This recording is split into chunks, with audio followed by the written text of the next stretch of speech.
Happy Wednesday, everybody, and welcome into Ben and Woods. Of course, you're not hearing the voice of Woods. If you were listening earlier this week, you know he is off to his baseball tournament in Arizona. But I am here. I am Ben, and sitting to my left, our executive producer, elevated to full co-host for the day.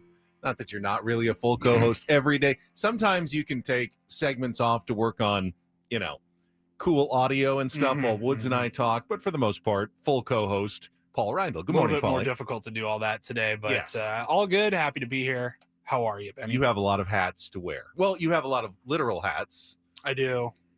Got I good actually hat got the game. total. Somebody asked me not that long ago. I think Woods asked, like, how many hats do you think you have? He's like, I'm not judging. How many hats? I'm like, I don't know, like 30 maybe. And a lot of them are like golf hats that I only wear on the golf course. So when we were moving a few weeks back, I had all the hats. I was putting them up and I counted them out. 37 hats. I would say that I have at least 37 hats. Now, most of them I never wear and probably should just throw away and got for free somewhere and have no interest in having them. Your hats are probably more most curated. or purchased. Yeah, purchased with intent. Exactly. Yeah, I do have a good amount of golf hats, but even those, they're nice hats. I just probably won't wear like my Callaway golf hat randomly unless I'm out on the golf course. When was the last time you were out on the golf course, by the way? It's been a couple months. Yeah, that's where I'm heading after the show today. Going to play a couple of days of golf with my buddy, which means everybody in the chat asking, is this the last show of the week? Yes and no. Kind of. Tomorrow and Friday. We've got something new. Paulie's been putting together a little best of Ben and Woods content that's going to air from 6 to 8 a.m. Hey, if you haven't heard it yet, it's new to you. And if you have, you probably enjoyed it, and that's why it's the best of. So my guess is it'll be a fairly entertaining first couple of hours, and then to make sure that we are covering everything that's going on, Padres managerial search, the World Series starting on Friday. Sam Levitt's going to come in from 8 to 10 to do a little live and local as well. So you kind of get the best of both worlds the next couple of days, and we should have a good show for you today as well. Before we get to that, though, I have not heard from Woods last night. Did you hear from him after? I don't even know that he got to Arizona. I guess I don't technically know. I know after he was on his got way. to Gila Bend, and we'll get to that in just a second.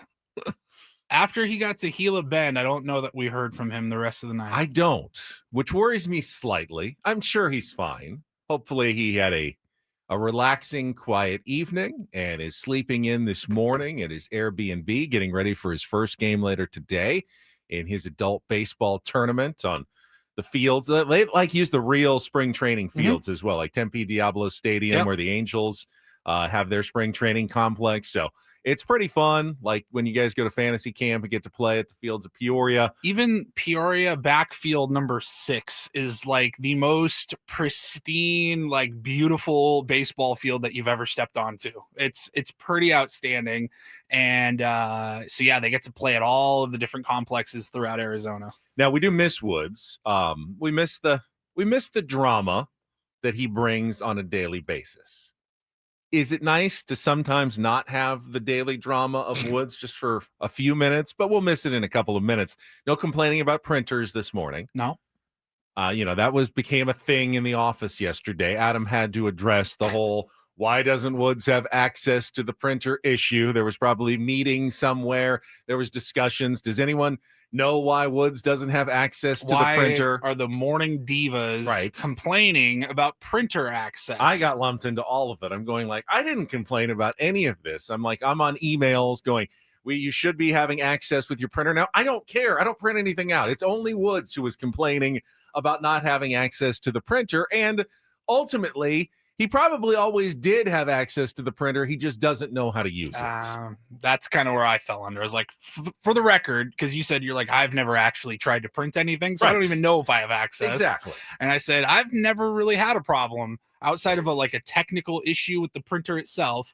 Like, I've never really had an issue, so I wouldn't rule out user error. No, and that is confirmed yesterday on his road trip. The last time we heard from Woods, as you mentioned. This is amazing, everybody. When he was on his pit stop in Gila Bend, Arizona, on his way to Phoenix. Mr. should not be so old that he doesn't know how to use fairly common technology. But as you know, cars and the clocks in your cars Some of them adjust on their own when you go across, state lines, time zones. Others do not. You have to manually adjust them. Woods was very confused. Do you have what he actually texted to us? Because I thought I needed to save it. It was pretty hilarious yesterday. Yeah, let's see here. He texted us and he said at 2:24 p.m. said in Gila Bend, they are an hour ahead right now. Weird. We said we had this discussion yesterday. Probably 3 times in the last 48 hours, we explained to him, yes, sometimes in the year. Arizona is in the mountain time zone, but they don't go on daylight savings. So when we are on daylight savings, California and Arizona are the same time. We told Woods yesterday, you don't need to change your clock. But he seemed to think that when he was in Gila Bend, reminded him at least 3 times. Yes. We're no, daylight savings time is in 2 weeks. When we go out in January and February, yes, we'll be an hour ahead then, but not right now. We're on the same time zone. He was in some sort of the bubble that just in Gila Bend, they decided to go on to daylight savings or something, and he was an hour ahead. I know parts of the country, like Arizona, the reason they don't do that, it's because of farming and agriculture. So I thought maybe Gila Bend is its own little city and its own doing their own thing, playing by their own rules. There are some weird places in the world that do half hours, they're a half hour ahead, islands in the Pacific that I hadn't heard of that in Arizona. Very weird time zones, but I had not heard about anything that Gila Bend was on its own time zone. But Wood says no, here they're an hour ahead. 2:24 p.m. in Gila Bend. He says in Gila Bend they're an hour ahead right now. Weird. And I go, they are? Phoenix definitely is not, because I went and looked just to make sure. Again, I said, Phoenix definitely is not, so that would be weird. He goes, yeah, my clock's moved up. It's 2:26 here. And I said, it's 2:26 in San Diego as well. And Woods just wrote, WTF. Ben says, well, there's foreplay for tomorrow. And Woods goes, I swear to God, my effing car clock switched. And I just said, was your clock an hour behind for the last 6 months? He doesn't even know. Have you been an hour early everywhere you've gone? It definitely jumped ahead by 1 minute every minute you were driving, apparently, which is how clocks are supposed to work. I think some cars can the clock will automatically switch over. Some you have to manually still enter it in if you change time zones. I get that. Or if daylight savings time. But his phone should have switched over. It shouldn't have switched over because it's the same time. Oh, nothing changed. Right. He should be able to look at his phone and I don't know. Sometimes, again, there was no time change, so it doesn't matter. But sometimes you get into Yuma and it maybe takes a few minutes because you're still pinging off. It still thinks you're in California. Yeah. That would make sense. He's in Gila Bend. He's 2 hours past the Arizona border. His clock never changed, other than the actual, minute by minute change it's supposed to change, and he was still somehow confused as to what time it was in Arizona. That's dealing with Woods, though, for you. Hopefully the road trip went well. I've got my own coming up today. Paul, you were telling me before the show, you feel like you're an elite road tripper. Why is that? I think I'm an elite road tripper. I think if I'm doing the driving, whether I'm solo or with anybody else, we get there in good amount of time, safe, have a good trip out there every single time. Driven with you guys to Arizona, we've always had a good time. I've driven you both while you slept most of the drive home from Arizona. That was a solid job. I'm usually the driver at road trips. That was one of the rare times that I bring good conversation. I enjoy road trips. See, now most of my road trips are solo at this point, which I enjoy. I enjoy just being alone with my thoughts. I do like to plan out. Do you plan out your stops as much as I do? Yeah, I guess. I am very most specific. of my drives have been just to Arizona and back as far as long road trips. I've done Seattle and San Diego several times. That sucks. And you definitely have to plan out your trips that way. But I know people will say, I'll stop in Yuma for gas, or I'll stop here or there. I know when I drive out to Peoria, I'm stopping, or if I'm with Woods or you guys, we're stopping in Yuma to stretch the legs, get some gas. We're stopping in Gila Bend, probably to get some more gas, just to get to Phoenix, stretch the legs out, and then we're there. I will go a step further, though. I have already looked at my gas tank mileage, how much I have left, and planned how far that can get me along the road, and then searched for the cheapest gas stations that will be on the right side of the road on my way northward on my road trip to find the absolute most efficient but cheapest gas stop on my way up the 15 or 215 freeway to Las Vegas. In this case, it will be the Costco gas station off Clinton Keith Road in the Menifee Rancho not Rancho Cucamonga, but the Menifee Murrieta kind of area there.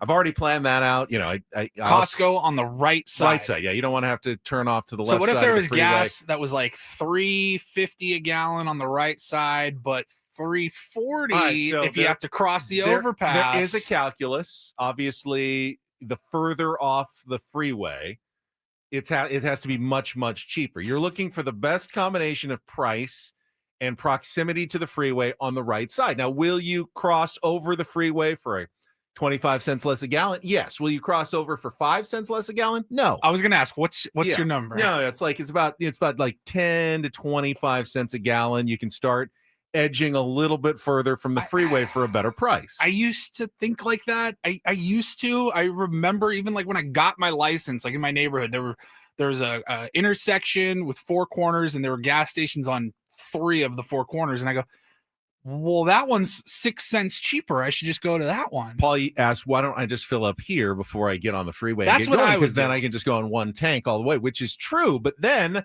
I will run out of gas faster on the back end, and we'll have to get gas sooner. Get gas on the way back. Henderson before you leave and come home. Well, that's also part of it, because any good road tripper knows from California, if you're leaving the state and going to Arizona or Nevada, you do want to make sure you plan to fill up before crossing back into state lines, because you are going to get a much better price in another state than you are in California due to our higher gas taxes here. So it is worth stopping, even if you're only, say, half a tank left. Make sure you stop. But you're stopping in Menifee. Well, I can't get to, unfortunately, I don't have enough gas in my tank to get across state lines, so I'm going to have to fill up in California. There's no. So if you have to get gas in California, this is what I would do. I would just fill up right down the street from here. Enough, even half a tank, enough to get to Nevada, whatever that takes for your car, then fill up once you get there. If you're already going to stop and get gas in California, I just would get it at the start of my trip. And still, I feel like I'm adding more potential gas stops. I don't know how much I'll be driving necessarily once I get there, so I'll have to reevaluate when I get to the end of my trip on Saturday. Like, okay, where am I gas-wise? And I will replan on the way back where to stop for gas exactly, where to stop for food, and make all those, potential choices, because I like to know what my plan is when I get behind the wheel, which is what I think makes me a very good road tripper. But I usually keep these thoughts to myself. Your speed is what makes you not a great road tripper.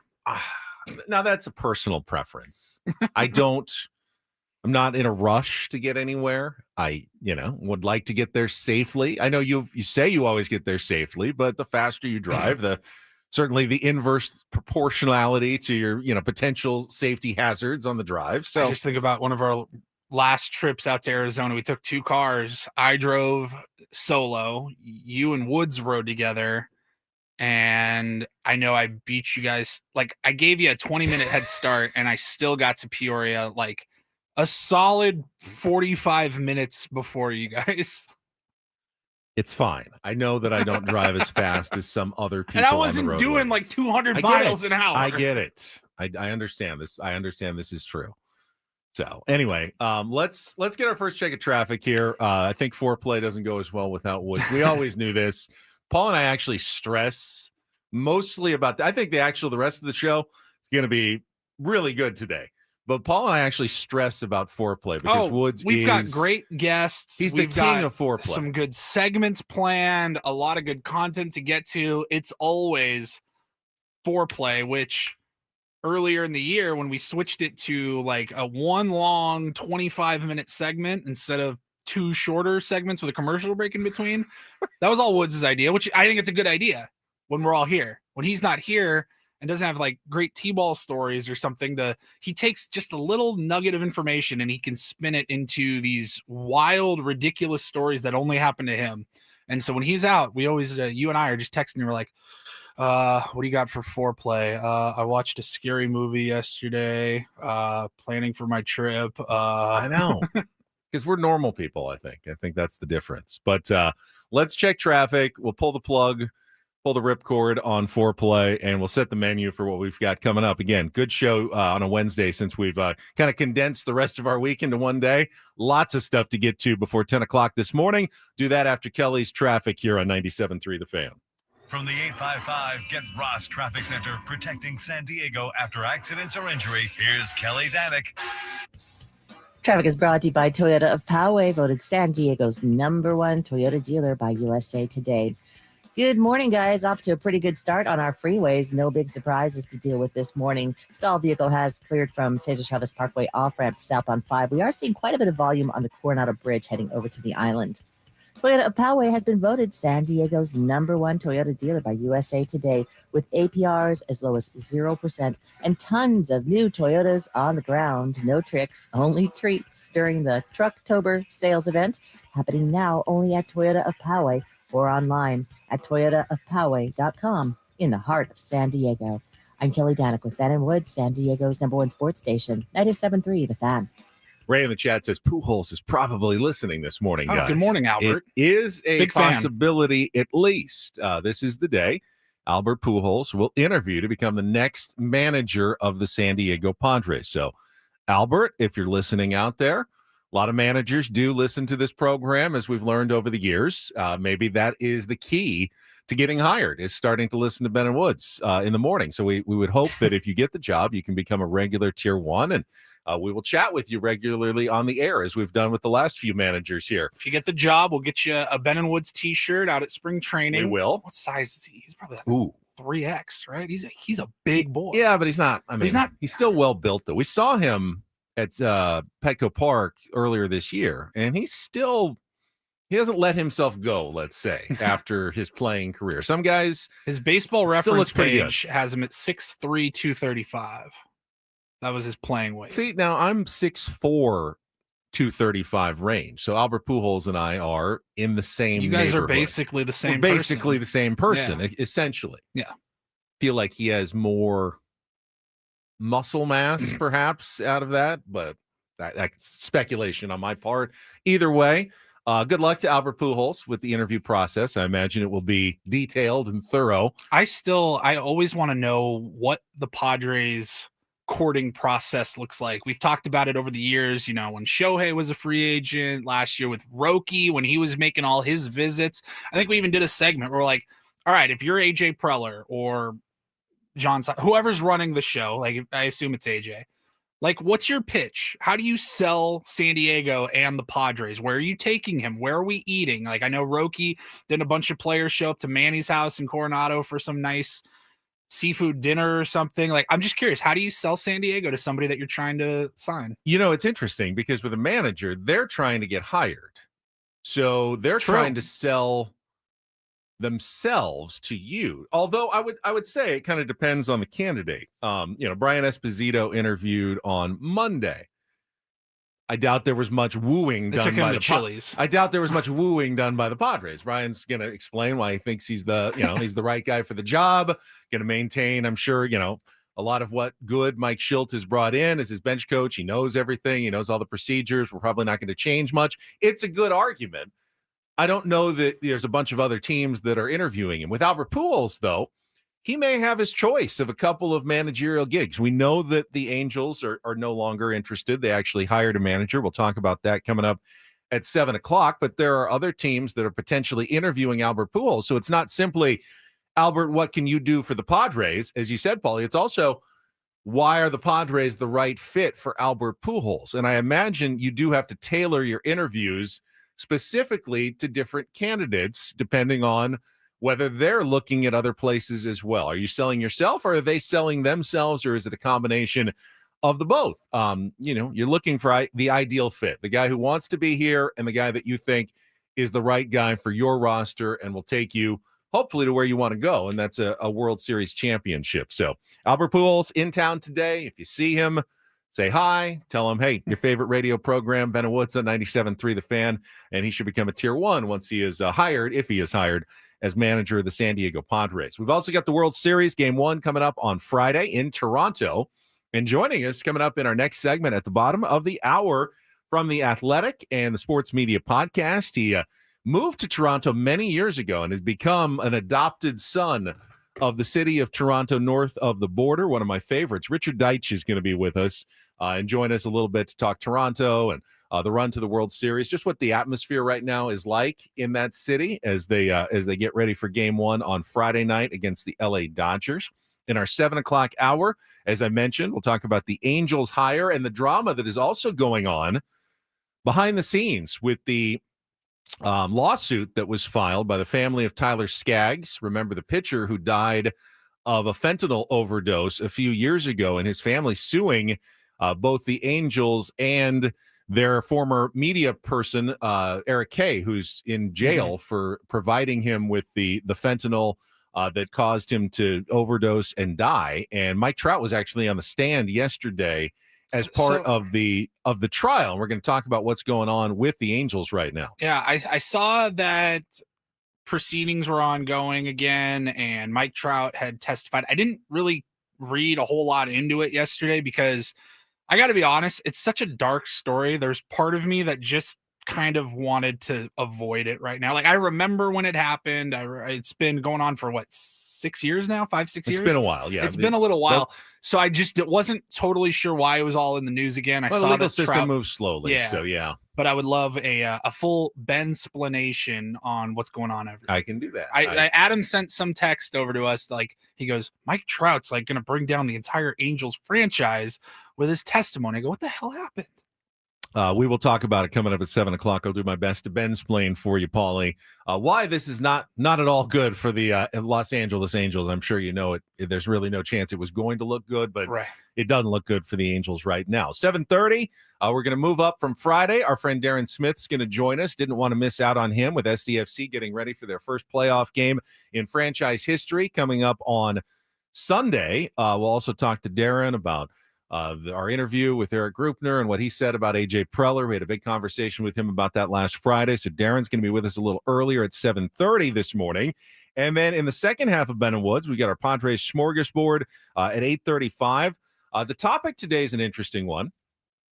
AJ Preller, presumably sticking around as general manager of the Padres, oftentimes has active off seasons. Last one was not as active when it came to trades, but is there anyone currently on the roster that you think could potentially be a trade chip for AJ Preller this offseason? If you had to pick one person that you thought, all right, he might be dealt by AJ this offseason. I'm talking about on the 40-man big league players. I'm not talking about minor leaguers like he always does. I'm talking about, is there anyone that you think is going to be part of the team next year that might not be? Because AJ could surprise us and trade them in the offseason. We'll talk about that in our a couple of names that come to mind. I've got like 4 on my list right now. Wow. They could be at least potentially, I'd imagine will be at least talked about by other teams. Yes, the way you operate. Adrian Morejon, Mason Miller. Who else? You want to trade Fernando? You always want to trade Jake. You got a couple of the names right, a couple of them wrong. We'll get into it at 8:35. And then on our 9 o'clock hour, one more guest that we're moving up. Eno Saris from The Athletic will get his smart baseball preview of the World Series coming up at 9:35. I'll guest on Ben and Woods, appear on the David P. Shapiro fan hotline. David P. Shapiro, criminal defense attorneys helping good people regain control of their future when charged with a crime since 2010. Visit davidpshapirolaw.com. We'll have our regular features. Don't do this. We'll do real or fake today as well, since we're moving things up. It'll be like a throwback Thursday on a Wednesday and a Rindle report in our 9 o'clock hour as well. So like I said, busy show. We got to get to it. We've got Richard Deitsch joining us from Toronto to talk about the start of the World Series north of the border. That is coming up right after our first time out here with Ben and Woods on San Diego's #1 sports station, 97.3 The Fan. If Woods were here right now, though, he'd say, get a trust or will, because you don't want to end up in probate court. I've been saying it as well since the start of the year when Woods and I went through the process at trustandwill.com and each got our own estate documents for the first time in our lives. In our late 40s, hadn't taken care of it. We were being negligent, irresponsible. we were putting it off. We were procrastinating because, well, who wants to think about their estate documents? It's kind of a grim subject, but once you get it done, and trustandwill.com helps you get it done quickly and affordably, then you don't have to think about it anymore. You've got the documents for your family. Hopefully you don't need them for a long time, but they're in your safe or you're in a filing cabinet somewhere.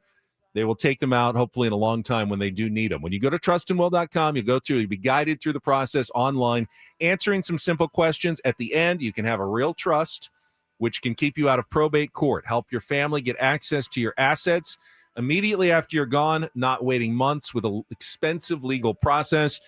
And make sure when you go to trustandwill.com, you use the code radio20 at checkout. They're already affordable prices. Take 20% off of those when you're getting a trust or a will. There's really no reason not to do this. You don't have to go to a lawyer's office. It's really simple. Just go to trustandwill.com. Use code radio20 at checkout to get the discount at trustandwill.com.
Hey, player, this is all yours. This room with this view. This speakeasy with this cocktail. Hey, could you make that too? The spa with this. Ah. And this pool on this roof. This is all for you. The all-new Hamul Casino Resort, now open.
Our 97.3 The Fan is brought to you by IHOP. Introducing the IHOP Value Menu, where all your breakfast faves are just $6 each every day. Where else can you get a big, filling sit-down breakfast for only $6? Go to your Happy Plates with the $6 IHOP Value Menu. Available every day at IHOP, $7 in some locations. Good timing here on our Richard Deitsch conversation that's coming up momentarily. He just dropped a piece this morning in The Athletic as their sports media columnist about the return of the NBA to NBC last night. Paulie, you caught the end of the first game. I watched most of the second half, which was a terrific opening game of the NBA season. Houston Rockets, Oklahoma City Thunder, double overtime. The Thunder, the defending champs, ended up winning it 125-124. Got star performances on both sides. Kevin Durant's debut with the Rockets had Shai Gilgeous-Alexander back to defend his MVP award, looking great. Alperen Şengün. The Rockets are going to be a force this year. You could just tell after the first game. Really good game. Doubleheader then. You had the Lakers and the Warriors. Luka was fantastic. 42 points, nearly a triple-double, but not enough supporting cast. And Steph Curry still doing his thing at age 37, hitting big shots and putting the Lakers to sleep in the fourth quarter as the Warriors got a win in Game 2. But it was the much-anticipated return of the NBA to NBC. They had the doubleheader last night, and Richard had some thoughts on the broadcast, production. Michael Jordan's first appearance back on television. It's been a long time since we've seen Mike on TV doing something like that, sitting down with Mike Tirico. So we will talk to Richard Deitsch about all of that. He is getting online right now. We'll get to him right after a check of traffic on 97.3 The Fan. From the 855 Get Ross Traffic Center, protecting San Diego after accidents or injury, here's Kelly Danick. Traffic is brought to you by Toyota of Poway, voted San Diego's #1 Toyota dealer by USA Today. He reports of a crash now on southbound 125 right at the eastbound King Freeway connector ramp. A couple vehicles involved in that. Fortunately, no other incidents or accidents to mention. Toyota of Poway has been voted San Diego's #1 Toyota dealer by USA Today with APRs as low as 0% and tons of new Toyotas on the ground. No tricks, only treats during the Trucktober sales event happening now only at Toyota of Poway or online at toyotaofpoway.com in the heart of San Diego. I'm Kelly Danik with Ben & Woods, San Diego's #1 sports station, 97.3 The Fan. Well, it's the U.S. versus Canada in the World Series this year, and I saw it suggested yesterday that the United States will be firmly behind one team in this World Series, Toronto, because, well, I don't know, most of America, if you're not a Dodgers fan, you probably hate the Dodgers and love the story of the Toronto Blue Jays. And joining us right now from Toronto, an adopted son of Toronto, he's been tweeting about the city and for years, and we just thought, what a great time to talk to Richard Deitsch from The Athletic, the sports media podcast, about what's going on in that city. It's been a while since you've been on Ben & Woods. It's good to have you back on, Richard. How you been? I've been good. I just want you to know, just based on geopolitical relations, this guest appearance will cost you guys an extra 25%. The tariffs hitting hard from Canada to the United States. Well, how excited is the city? I mean, it's been 1993, the last time the Blue Jays were in the World Series, and compared to the other sports like hockey and the NBA, where does baseball kind of sit in the pantheon of Toronto sports? Yeah, so it's electric. I mean, I think, and that's probably, that's something that crosses over borders. When you have a team that makes a final, the city really, really gets into it. It obviously helps businesses. It raises the economic power of a city. The interesting thing about the Blue Jays, and this makes them very, very unique when it comes to maybe any professional sports team, is while they're based in Toronto, they really are the country's team. Because there's no other Major League Baseball team in Canada. Obviously, the Expos left in 2004. And the other thing that's unique about them is the fact that the Blue Jays still have their home broadcast that plays to the entire country, where obviously everybody in America has to watch Fox now when it comes to the World Series. Sportsnet, which is the rights holder for the Blue Jays, they have the rights to broadcast the games. So for Game 7 of the American League Championship Series, they had an average of 6 million Canadians watching, and their peak was a little under 9 million. Now think about this. The entire population of Canada is 41 million. So at one point of that game, you had roughly 1/4 or a little more than a little less than a quarter of the country watching the end of that game when George Springer homered. So it is a massive, massive thing here. I would expect for it to bring a new generation of baseball fans, a lot of young kids who are watching that now. So it's the biggest story for sure in Toronto. And I'd probably argue, at least when we get to Friday, it'll be the biggest story in the country. It's not just a city thing, it's a country thing. So you're saying that if you live in Canada, you don't have to listen to Joe Davis bloviate about the Dodgers for the entire series. My co-host is off today, Woodsy. Just can't stand the voice of Joe Davis at all. Now, we're Padres fans. There's a rivalry here. And the fact that he also calls the national games, I think, gets under the skin of a lot of people. Woods does is Joe Davis talking about the Dodgers. He's probably going to move to Canada, Paulie, now that he knows he can go to another country and does not have to listen to that Fox broadcast of the World Series. Yeah. What do you think of Joe anyway? You're a sports media critic. Yeah, he's welcome. He can. We have an extra room here, so he's welcome to stay in the upper deck. I think Joe Davis is a quality broadcaster. He's fine. Do I think he's Vince Scully? No, but I think he does a quality job. I don't think he's Joe Buck either, but no, but I think people, this is the sort of thing with Joe Buck. I think Joe Buck for a long time took a lot of abuse, probably because of the fact that he was Jack Buck's son. People thought he was sort of handed plum jobs before he should have been. But I think he eventually grinded to the point where you really respected him as a baseball voice. And I think he was an excellent baseball broadcaster. I think Joe Davis is good. I mean, again, as someone who has really watched far too much televised sports in my life, you can go around baseball, and I promise you there are far worse broadcasters than Joe Davis, way over the top stuff. The thing I appreciate about Joe Davis is I do think he goes way out of his way when he calls the Dodgers nationally not to be a homer. And I think in this one, there's going to be a lot of people listening with some ears, like, are you favoring the Dodgers and all? And I wouldn't expect it. I think he'll call it down the middle. That said, literally, unless you are like a diehard fan of Fox Sports programming, there's going to be almost nobody in the country of Canada watching the Fox Interesting. broadcast. They'll be with Dan Schulman, who's Love known Dan. in Love America for college basketball and stuff, and Buck Martinez, who's a longtime broadcaster up here, longtime former player. And they are a very, very good broadcast team. The one thing that the Blue Jays fans have been very fortunate is they get essentially a national quality local broadcast team in Buck Martinez, Dan Schulman, and Hazel May. So they've done a very good job.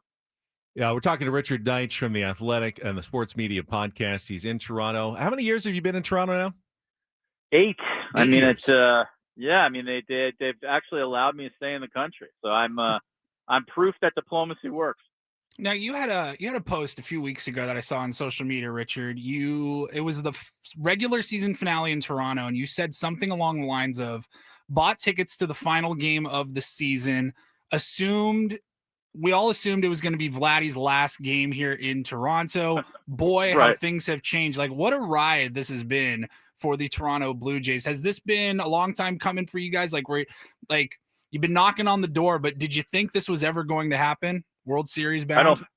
No, I mean, if you look, first of all, that was pure dumb luck. I remember my wife and I buying tickets. We're like, it'd be fun to take the kids to the last game of the year to say goodbye to Vladdy, who's obviously going to end up with the Yankees or the Red Sox. I'm like, just total dumb luck. Like that game actually meant something. No, I think Blue Jays, if you look at, just if you want to even use Vegas, just look at the odds at the beginning of the year for the Blue Jays. They were coming off a terrible year. I mean, a really hard team to watch, listless, in fact, and nobody expected this. I bet you their World Series odds, I bet you they were like 21st or 22nd in terms of all baseball teams sort of heading into the year. And for whatever reason, the collection of some guys who were not necessarily on the radar of other teams, and in many times had even been like released and stuff, it just worked. I mean, guys like Ernie Clement, Nathan Lucas, Miles Straw, Eric Lauer, these are not household baseball names, but they have had massive, massive seasons for the Blue Jays.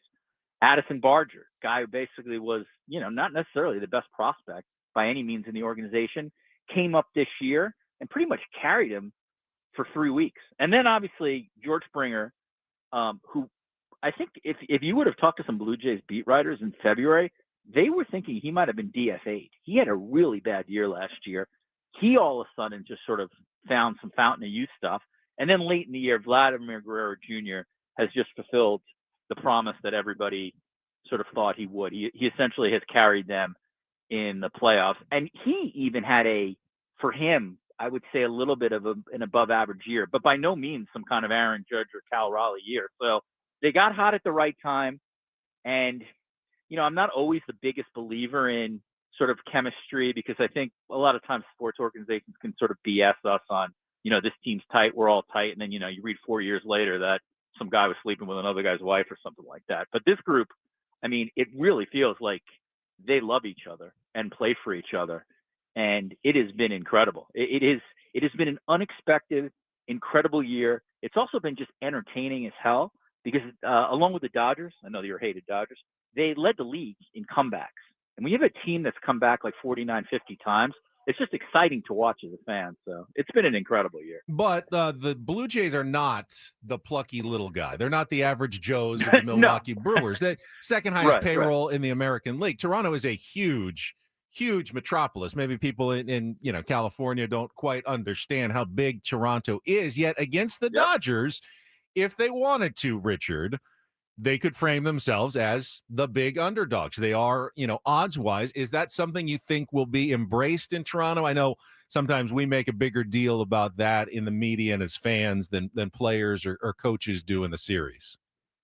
Yeah, it's funny because I think Toronto will absolutely play itself as the plucky underdog against the Dodgers, which is like amusing because, like, all right, the Dodgers are Darth Vader and the Blue Jays are Boba Fett. There's no rebel alliance here. Like, you are correct. It's the fourth largest city in North America. They're owned by a telecom, which is endless amounts of money. I think at the moment they're maybe fifth or sixth in payroll or something like that. So, yeah, they might not play with the Dodgers and the Yankees in every free agent, but this is not the poor sisters of the poor or anything like that. They're in on free agents, even if they didn't get them. They made a gigantic offer for Ohtani. Obviously, he chose the Dodgers, annoyingly, but They went in on Soto. They didn't get him. They went in on Sasaki. They didn't get him. Point is they go in on these guys because they have a lot of money and they have a company, Rogers, where sports, honestly, in some ways, this is a promotional vehicle. You know, they're a big telecom. That's where they make their money. They make their money on phones and internet and stuff like that. So they're by no means an organizational underdog. That said, the Dodgers are just like, I mean, I hate to keep using the Star Wars analogies, but they really are like the evil empire. Like they can get anybody they want. They load up on far and away the best players. It seems like they just have endless depth, endless farm system, and well managed for sure. And obviously television money up the kazoo, just given the deal. So the Blue Jays are the underdog in the series. I think they will be. That's how it will play in Canada. I also think that's how it will play nationally. Obviously, I would like the Blue Jays to win. I'll sort of homer myself here. I just think it would be such a fascinating series if the Blue Jays won Game 1, because I think your average casual baseball fan probably thinks the Dodgers are just going to roll here because of, you know, just how they rolled against the Brewers and everybody else. And I think if Toronto can win the first game, I think people might sit up and go, wow, all right, you know, maybe this isn't going to be a sweep, or maybe LA's not going to roll. So that's what I'm hoping for. I would expect the Dodgers to win, but man, I would love to see the Blue Jays play well in Toronto, because then I think it becomes a fascinating series. Speaking of TV deals, you mentioned it. The Dodgers, Yankees, Mets, even Blue Jays, the haves versus the have-nots. That would be the Padres, who have the smallest media market in all of baseball. Now, they don't even have a local TV deal. Next year, ESPN is going to take over the MLB packages, but it's all leading up to 2029. We've heard Rob Manfred talk about the idea that they can somehow nationalize the local TV broadcast rights. Do you think that's coming? What would it mean to, you know, teams like the San Diego Padres if somehow Major League Baseball could make that happen and, you know, coerce teams like the Dodgers and the Yankees and Mets to give up some of their massive advantages that they have in local media? Yeah, basically when it comes to questions like that, I always bet on greed. So no, I don't expect the Yankees, the Dodgers, Red Sox, whoever else, maybe the Red Sox would. I don't expect them to give up their significant advantages given their regional network contracts. One, I don't think it'd be smart business for them. And two, like when have you ever seen like professional sports owners like where they're willing to give up their advantage for sort of the good of the league? It doesn't happen. The reverse happens. The reverse is usually like ownership wants what's best for ownership, and if the other owners are upset about it, so be it. I think what Manfred's trying to do is smart. I mean, I think to nationalize all the sports rights would be incredible, because it would really be very, very beneficial for fans. You know, you'd end blackouts. Obviously, it'd be costing you money, but I think at this point, particularly when it comes to the U.S., like I think if you're a sports fan, you know you're paying. It sucks. And when leagues say, you know, we're doing this for you because we want you to have the best distribution, it's all BS. They're doing it to make money. But I do think nationalized baseball rights actually would be a really, really good thing. But no, I cannot. The Yankees have such an advantage and make so much money with the Yes Network. I cannot see that organization deciding, okay, we'll pool our rights back in there so we can help out the Royals. I don't see that. So I do think in 2029, I think Manfred will have significant rights across the league. I just don't think he's going to have all of them. And then MLB is going to have to figure out, you know, let's say how you navigate. If you have, I'll just make a number up. You have 26 of the teams as opposed to all of them. Last thing for me, Richard, I just posted a piece in The Athletic with your thoughts on the return of the NBA to NBC last night, including Michael Jordan at halftime, new pregame show, Mike Tirico. I thought he was fantastic. You're just kind of give us an overview. We have a lot of subscribers to The Athletic in our audience, I know. Oh, well, first of all, thank you for publicizing that. You're like my Paul Heyman or Bobby Heenan, so I appreciate that. I thought, listen, the thing about watching watching the NBA on NBC last night, and maybe this is just me, and maybe I'm showing a little bit of my age, it just felt big. Like, it just felt bigger than what a season debut might have been on ESPN or even TNT. And I do think there is something about still, even in 2025, about something being on broadcast television versus cable, and certainly versus streaming. Now, NBC also played this up. You know, they had a great opening. where they had, the young players of the league being asked about the NBA and NBC, and they're like, "What? I was born in 2004. What are you guys talking about?" But they brought back Jordan, obviously, and Magic, and Patrick Ewing and Reggie Miller, and then I thought Tirico, Reggie Miller, and Jamal Crawford were really, really good. Felt like they basically were in mid-season form. That production felt big. Graphics were crisp. Pictures were crisp. They didn't miss anything. So I thought all in all, the game presentation was fantastic. The one place where I think, and again, judging all the stuff on one day is just very silly, to be honest. But that pregame show to me didn't pop. I think it's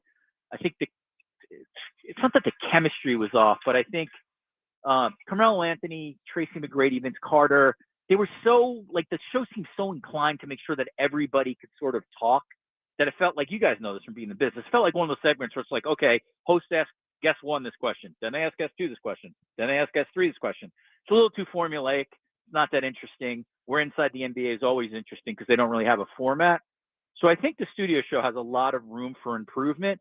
But again, they have people who I think people ultimately will want to hear from. I mean, I think, Carmelo Anthony can be compelling on a certain subject if he feels like he has the freedom to do it. Same thing with McGrady and same thing with Vince Carter. And I think Maria Taylor's always been an excellent television person. So I think that will get better. But all in all, I thought it was a really great first day for Richard? NBC. And yeah, So I give it a B+ or an A-. All in all, that was an excellent appearance on Ben and Woods. We waited far too long to get you back on. Really appreciate you joining us this morning. Thank you so much. Thank you. Richard Deitch from The Athletic. Really good stuff. And yeah, I thought Mike He's Tirico fantastic. was terrific. Yeah, his thoughts about the pregame show. No one's inside the NBA. I mean, that crew, if you ever compare anybody to Chuck and Kenny and Shaq and Ernie, it's always going to fall flat. But we'll get them on ESPN as well coming up. I think this week they're going to have their first produced by TNT, but airing on ESPN show. So they're not going away. They'll still be the kings of that. But the broadcast was excellent. I had forgotten Tirico did basketball, and I thought he was, for game one of the season, was really, really good on that. And we'll have more coming up a little bit later in the program, I think during Do This on the NBA's return to NBC. When we come back, though, another manager is hired in Major League Baseball. And the Angels trying to get their house in order, still a mess in the courtroom yesterday. I'll Ben-splain what happened with Mike Trout and the lawsuit involving Tyler Skaggs' family coming up next year on 97.3 The Fan.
Hour number 2, Ben and Woods here on a Wednesday. Woodsy off with his adult baseball league pals. Now, how come you aren't playing in the tournament, Paulie?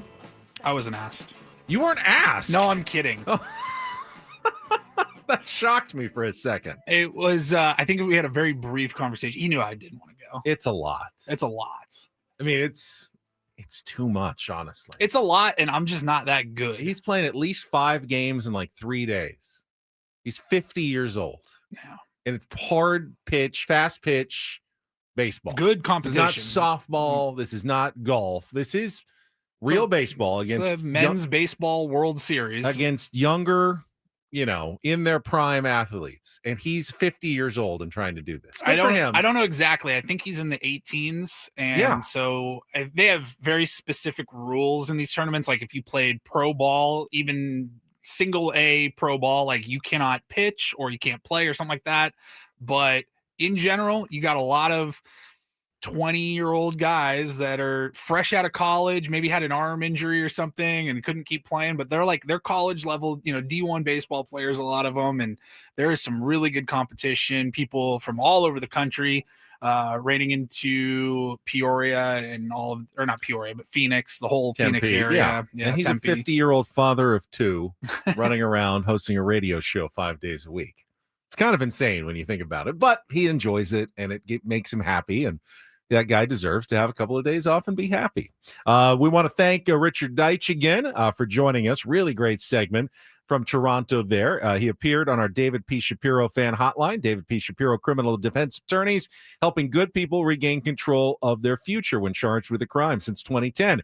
Visit davidpshapirolaw.com. And speaking of criminal defense, we turn our attention to the Los Angeles Angels. It was a very notable news day in Anaheim yesterday, starting with the hiring of a new manager.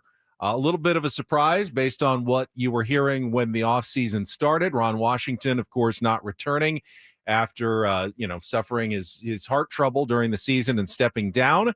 And Kurt Suzuki, a longtime major league, mostly backup catcher, occasional starter with no coaching experience at all, gets hired as the next manager of the Los Angeles Angels. 42 years old, 16-year career, 5 franchises, won the 2019 World Series as part of the Washington Nationals. He has been a special assistant to Angels general manager Perry Minasian for the last 3 years.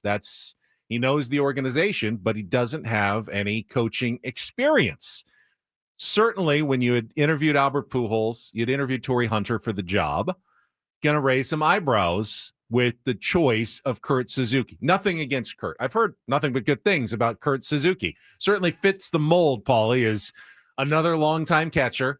It's almost impossible, it feels like, to get into managing nowadays if you weren't a catcher in Major League Baseball. So he's got that going for him. But you wonder, do you see Kurt Suzuki as being the manager who's going to turn around the fortunes of the LA Angels? I don't know who's going to turn around the fortunes of the LA Angels. I only know a few Angels fans, but the ones that I do know, they're very passionate. They've been lifelong fans. They go to games every year. Like, they follow that team. I just feel bad for Angels fans. You're not in it every year. You're actually out of it almost every year, except you have ownership that is seemingly willing to spend. They just make all of the wrong decisions. You've had one of the greatest players in the history of baseball, Mike Trout, his entire career, just throw it away. Never played it. Not played in his 12 postseason at bats.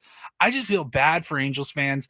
You've had the Tyler Skaggs stuff going on for 5, 6, 7, 8 years now. And we'll get to that. It's just been a mess. It's sneaky the worst spot to be in as a fan when your owner does spend money but spends it poorly, because you don't even have the hope. If you're the Pittsburgh Pirates, you go, yeah, I know our owner doesn't spend, but at least we find some talent like Paul Skeens and get some good players. They're probably going to leave, but one day maybe they'll sell and someone could actually spend some money on our team.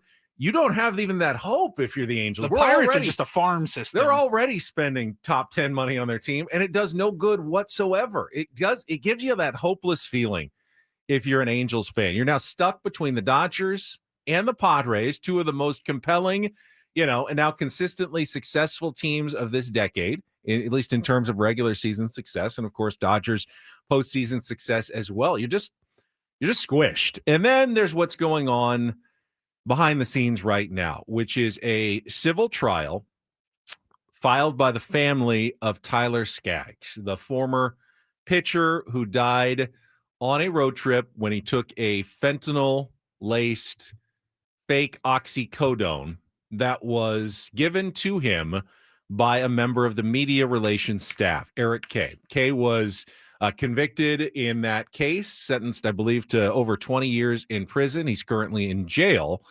But his family not only suing Kay, I mean, that's a no-brainer, but he has, Kay has no big backing or money. Mhm. They're suing for, the hundreds of millions that they think Tyler would have made in his baseball career.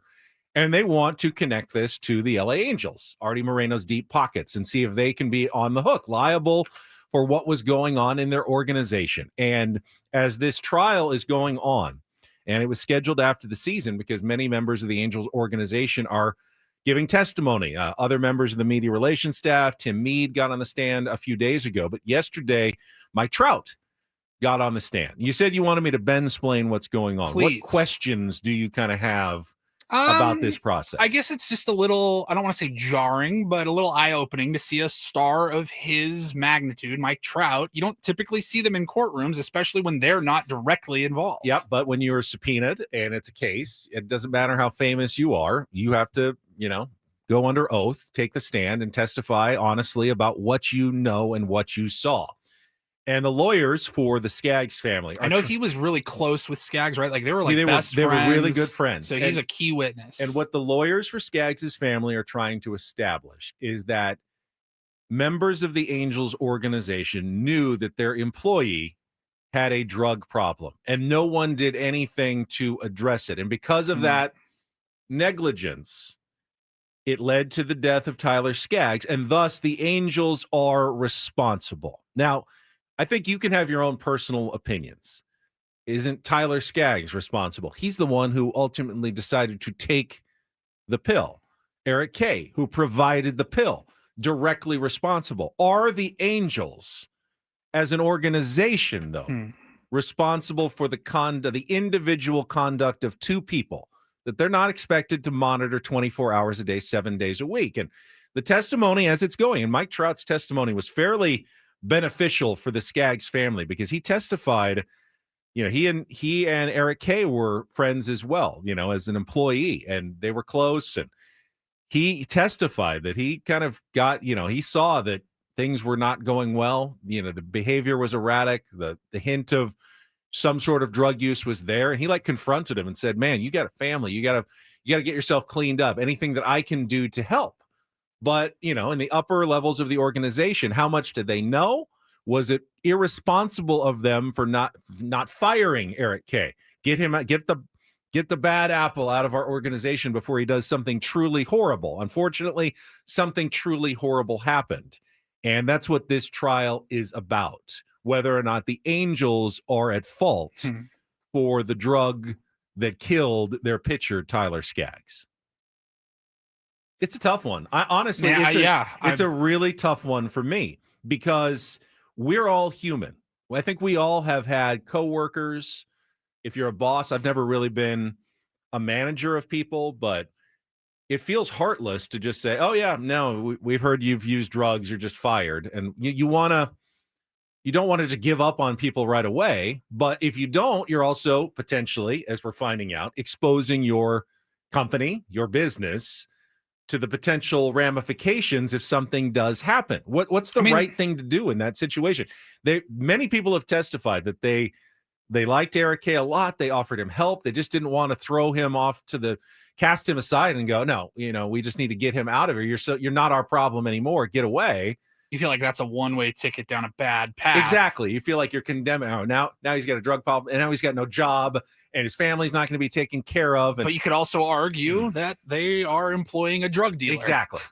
Exactly. Which is why this case is complicated and emotional and difficult to, just say one way or another who's in the right and who's in the wrong. It's a gray it's a very gray area. But with the testimony of Mike Trout, they're starting to establish that certainly there was a pattern of behavior and a knowledge among at least some members of the Angels organization that Eric Kay was not okay in, what was going on. Now, did they think or know? I mean, if they had any idea that he was going to start supplying drugs to other members of the team and they would be laced with fentanyl, pretty sure the Angels would have done something, but they didn't. They didn't see all ends, and I'm sure if they could go back, they would change things.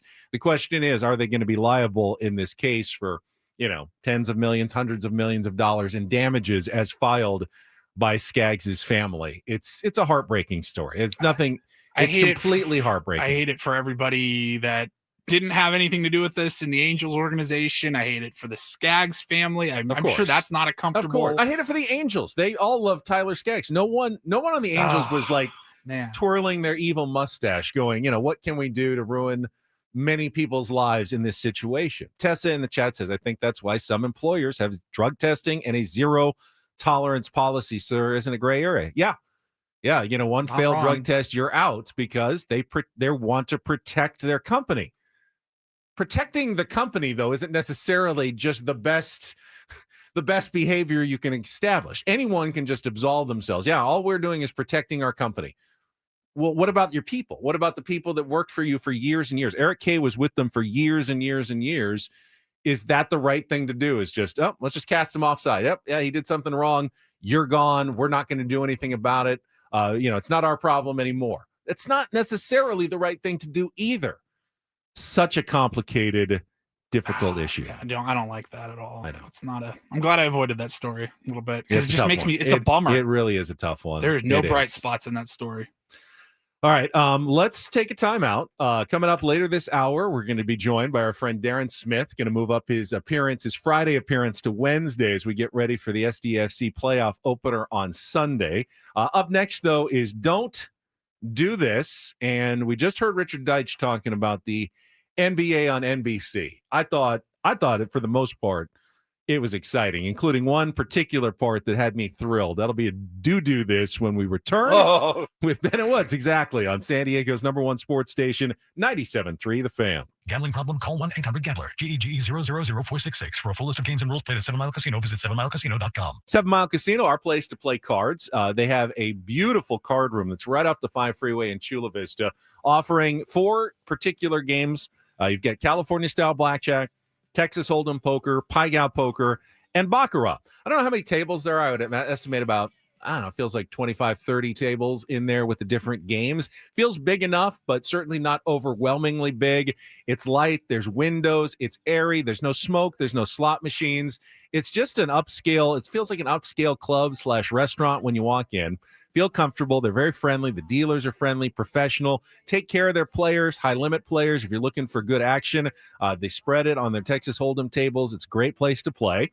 Plus, the food is top-notch. Sammy's at 7 Mile offers their unbelievable selection of pizzas and pastas and salads that you know from Sammy's Wood-Fired Pizza, but they also up their game with the 24/7 players menu, available any time of day, 2 in the morning, 3 in the afternoon, whenever you're hungry. Order off the players menu. Get the Kung Pao chicken. It's my favorite. I just had it last week for lunch when I was down there. Check out the patio, which overlooks San Diego Bay, looking right out toward Coronado. So many reasons why we've made 7 Mile our place to play cards or just hang out. You can make it yours as well with no drive required deep into the East County. Check it out today. 7 Mile Casino, just 7 minutes from downtown.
Hey, player, this is all yours.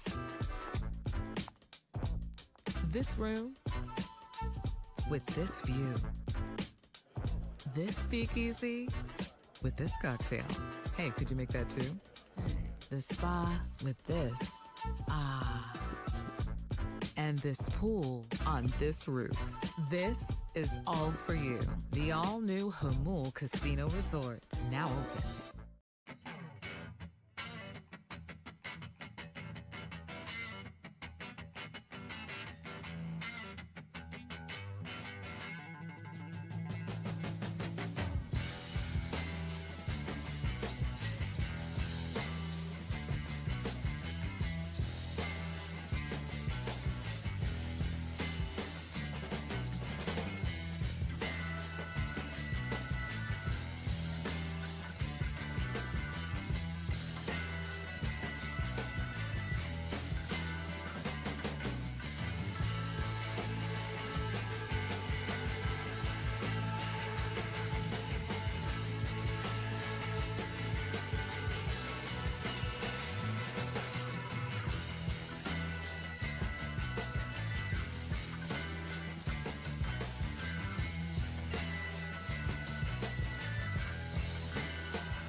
Smith coming up at the bottom of the hour. First, though, it is time for Don't Do This, brought to you by Trust and Will. Don't Leave your entire estate, house, kids, and life savings up to chance if and when you die. do Set up a Trust or Will online at trustandwill.com. this. It's a lot more affordable than you think. Visit trustandwill.com for more info. Perfect. A perfect job filling in for Woods there, Paulie. Thank you. Very nice. I will start actually by revisiting two DDT tweets from the past. The first one was just yesterday when we made fun of the El Paso Chihuahuas for their post congratulating Blake Snell on heading to the World Series final. The former Chihuahua who, made like a 5-minute appearance for El Paso on a rehab pitched start one inning, once. bought them dinner, and was on his way. We weren't even sure. Were they doing a bit? Was it a joke? What was good? Was well, it the fact AI? that they wrote headed to the World Series final, I'm like, is that? I don't know what happened there. Well, they certainly opened themselves up to a little bit of poking fun as their rival in the Pacific Coast League, the Reno Aces, tweeted yesterday. Big congrats to former Reno Aces MLB rehab opponent Blake Snell headed to the World Series final. Sorry, Chihuahuas, we love you. It's good. I don't know. I liked it. Made me laugh. Now, did the Chihuahuas, they deleted that post, I think? Did they delete it? I couldn't find it. It wasn't on purpose then if they deleted it. Yes, good point. So that means that they didn't. It wasn't. They can't go. They weren't just trolling. We were doing a little bit. It's just a joke, guys. No, they deleted it because they were embarrassed by it. Speaking of embarrassing tweets, there was another one that was being revisited everywhere yesterday. Probably overdone, but I understand why people wanted to do so. Remember when, and Richard Deitch was talking about it in our last hour, the Toronto Blue Jays were one of the bidders for Shohei Ohtani in free agency 2 off seasons ago. Mm-hmm. And they were thought to be very close. So close, in fact, that the movements of Shohei Ohtani were being closely followed. And John Morosi, MLB.com, tweeted out and got everybody excited across the continent. Sources, Shohei Ohtani is en route to Toronto. thinking he was going to sign a deal with the Blue Jays. Wasn't true. It turned out to be the plane was one of the Shark Tank sharks, I think. Yes. When I got off the plane, he was Sounds like, right. why is everyone here following my plane to Toronto? Wasn't Shohei Ohtani at all. Of course, he ended up signing with the LA Dodgers, but that tweet got a lot of play yesterday when, in fact, Shohei Ohtani was en route to Toronto, just this time for Game 1 of the World Series, along with the rest of the Los Angeles Dodgers. What did Woods bring up yesterday? Like, it's just the low-hanging fruit. It is with the low-hanging. World Series the matchup. The Kendrick against Drake matchup. It's very low-hanging fruit. Yeah, it is Everyone low-hanging. was using that one yesterday, though. Paulie? Had an awkward moment on ESPN yesterday. Kendrick Perkins, one of their NBA insiders, he was doing a SportsCenter hit with L. Duncan, leading into opening night last night. Rockets and Oklahoma Thunder. City. They were the first game of the season, and this was just a weird moment. He's making a joke about his name, Kendrick. She almost like saw it Perkins. coming, like, why are we doing this bit right now? But you could see her like almost rolling her eyes. It's quite visual, Yeah. because Kendrick Perkins is going to say what appears to be some sort of a pickup line, and I don't know if he's just messing around. I imagine he is, but he does this weird kind of like, hey, how you doing? Like this weird move after he says it. Here's the line on SportsCenter last night with L. Duncan. Well done. You ready for this one? God. What you okay. need ibuprofen for when you have a perk? Oh God. I'll have to lean back. Cut to commercial. He has what this, like, do you need an leer- ibuprofen He has this like for? leering, like Lothario look about him when he says it, and that is that a line that he's actually like used at a bar? Like, what do you need an ibuprofen for? God. What you okay. need ibuprofen for when you have a perk? Ibuprofen. When you can have a perk. He's very happy. He's very self-satisfied, which I also am self-satisfied when I give a good line. Oh, of course. I've never dropped a cheesy line like that though, like with a woman. I do it all the time on the radio, but like, have you ever like a pickup line? Like I've never. Like, could that possibly work for anyone? I didn't think people actually legitimately used pickup lines unironically or not trying to be funny or anything like that. It's a clever line, sure. It was weird to see it on TV. Now they went to a commercial break, like immediately. They came back and L. Duncan said, she started the next segment with something like, well, working with Kendrick sure has its perks. And he goes, I see what you did there. What about the guy who's not here? Has he ever used pickup lines? I promise you he's used a pickup line. Why do you need to go camping when you got the woods right here? No. I don't know that he's ever used a pickup line with his name. But do you think at any point, maybe in his like earlier days, Woods like might have used like, did it hurt when you fell from heaven? Yeah, I can see that. I lost my number. Can I have yours?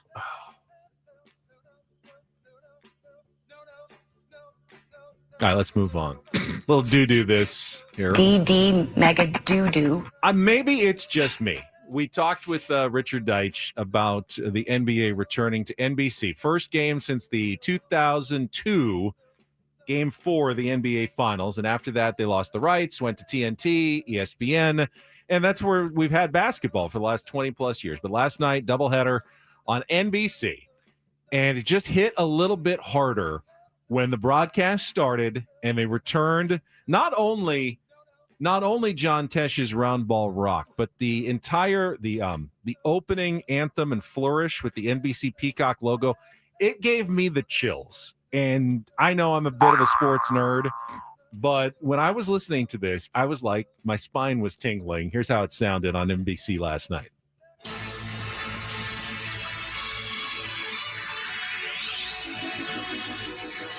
Just love that NBC logo. Apparently do, which is weird because I work for ABC. This is the NBA on NBC.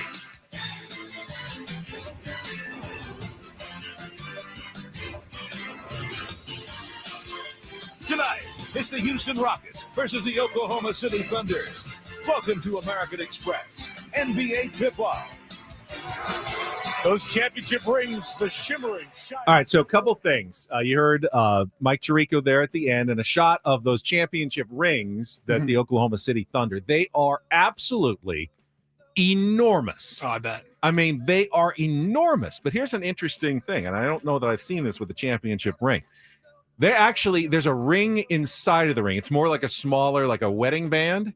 So it's like the lifeboat on the Titanic. If they don't want to wear the full gaudy championship ring, they can take the big part off, like And put just it in wear the the safe, band? and just wear the band that shows their championship ring. I thought that was absolutely that. genius of the Oklahoma City Thunder to create a ring within a ring for actually everyday wear, because you can't wear it. You know, modern championship rings are so huge, you can't wear them all the time. You'd look stupid if you were just walking around going to the, Trader Joe's wearing your NBA championship ring, but you can wear like a little wedding band version, which is really cool. The other part of that open that you heard, and this is a little more dicey. You could call it a do this or a don't do this. The announcer who said, tonight, the Houston Rockets take on the Oklahoma City Thunder. That is Jim Fagan, the longtime voice of the NBA and NBC. He's their voice-over talent. Jim Fagan passed away in 2017, but they have used artificial intelligence to essentially bring him back to life so they can continue making it sound like it did back when he was doing all their announcing. So they've created an AI Jim Fagan voice that will be doing all their intros, creating the proper matchups and everything with the sponsorship. This brought to you by American Express. That was sort of Jim Fagan's voice. A little creepy, I will admit. Yeah, I don't. But nostalgia-wise, it hits really hard because it's exactly what it sounded like. They did a really good job of recreating Jim Fagan with AI, but it is problematic in feels a ways little as well. weird. It feels a little problematic to me too. Yeah. I'm not sure how I land on this one. If they 'cause would I have loved just it so taken much. like an old open that he did that was generic enough, Yeah, that would have been one but they thing. wanted specific teams where the Right. Oklahoma City Thunder, they weren't a thing in 2002, so they didn't have any clips of him saying the Oklahoma City Thunder. Obviously, they didn't exist when he was doing their voiceover work, so they recreated him in AI, even though he's been dead for 8 years. Overall, I'll give them still a solid Yeah. grade because the John Tesh Round Ball Rock Oh, yeah. is my It's favorite so of great. all of the sports anthems. Saw a bunch of people in the chat were doing the basketball, like that SNL skit. It is absolutely Probably how a lot, elite. kids who are less than 25 years old probably only know Round Ball Rock from the SNL skit. Good point. And now it's back. Yeah. It's back. And, the NBA and NBC have reunited once again. And that is Don't and Do This for a Wednesday. That was Don't Do This with Ben and Woods on 97.3 The Fan. Let's see. Steve says that's ill-advised, gross. Just hire a new guy. Says Bavacquafina. Nostalgia is not the ultimate priority. I don't usually agree with Bavacquafina, but he's got a point on this one. I liked hearing it once, but get a new guy going forward. Someone who sounds cool. I think that's fair. But you probably should move on and not go AI for the next 8 years or however long they have the contract. All right, we'll take a break. When we come back, Darren Smith will join us a little early this week, but always appreciate a good conversation on the Padres and SDFC's playoff opener with Darren. That is coming up next on San Diego's #1 sports station, 97.3 The Fan.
Hey, player, this is all yours.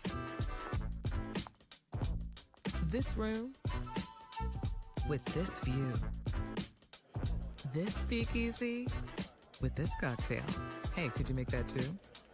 This spa with this. Ah.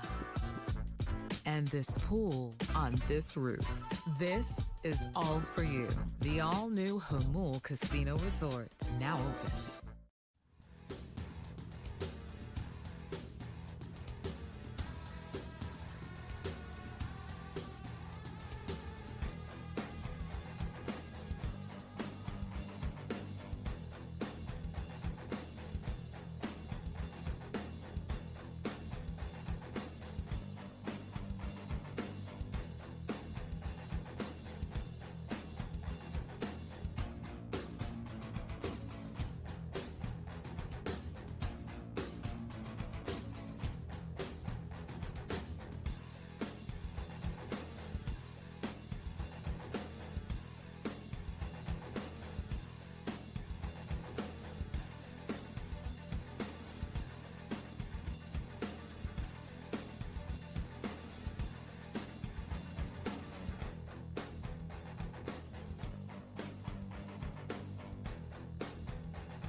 Still a couple of days away from the start of the World Series, but if you're looking for some sports to watch tonight at 7:30 on Apple TV, you can check out the wild card matchup in the Western Conference of the MLS playoffs between Portland and Salt Lake City, because the winner of that game will then get on a plane to San Diego to take on SDFC on Sunday in the opener of the best-of-3 first-round series. We got Darren Smith standing by. We'll talk SDFC, Padres, and more a little bit early since we're going to be off on Friday. Darren joins us right after this check traffic on 97.3 The Fan.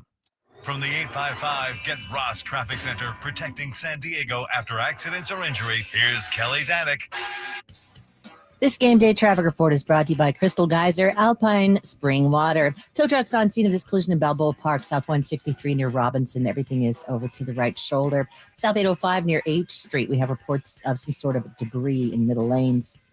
What makes Crystal Geyser Alpine Spring Water different? They always bottle their Alpine Spring Water less than 1.5 miles from the spring source. And all of their bottles are made with 50% recycled plastic from their own recycling plant. Crystal Geyser, bottled at the spring source. I'm Kelly Danick with Ben Woods, San Diego's #1 sports station, 97.3 The Fan.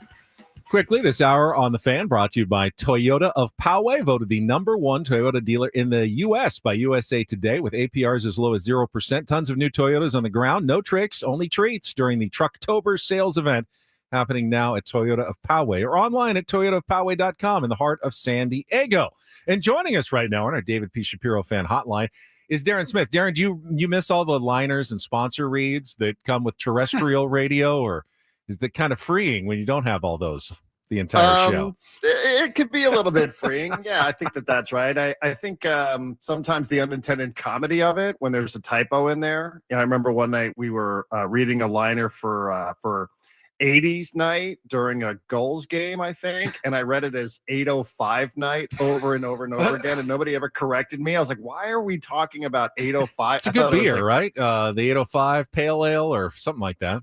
Oh, no, I had it trapped in my mind that they were somehow honoring the freeway. I was like, what are we doing? What is the 15 night? What is the 5 night? What's going on here? What about the 8? So I felt like such a moron because I just kept reading it over and over and over again. The 805 night. What am I missing? 80s. Here? The S looks like I get it. Oh, totally get it.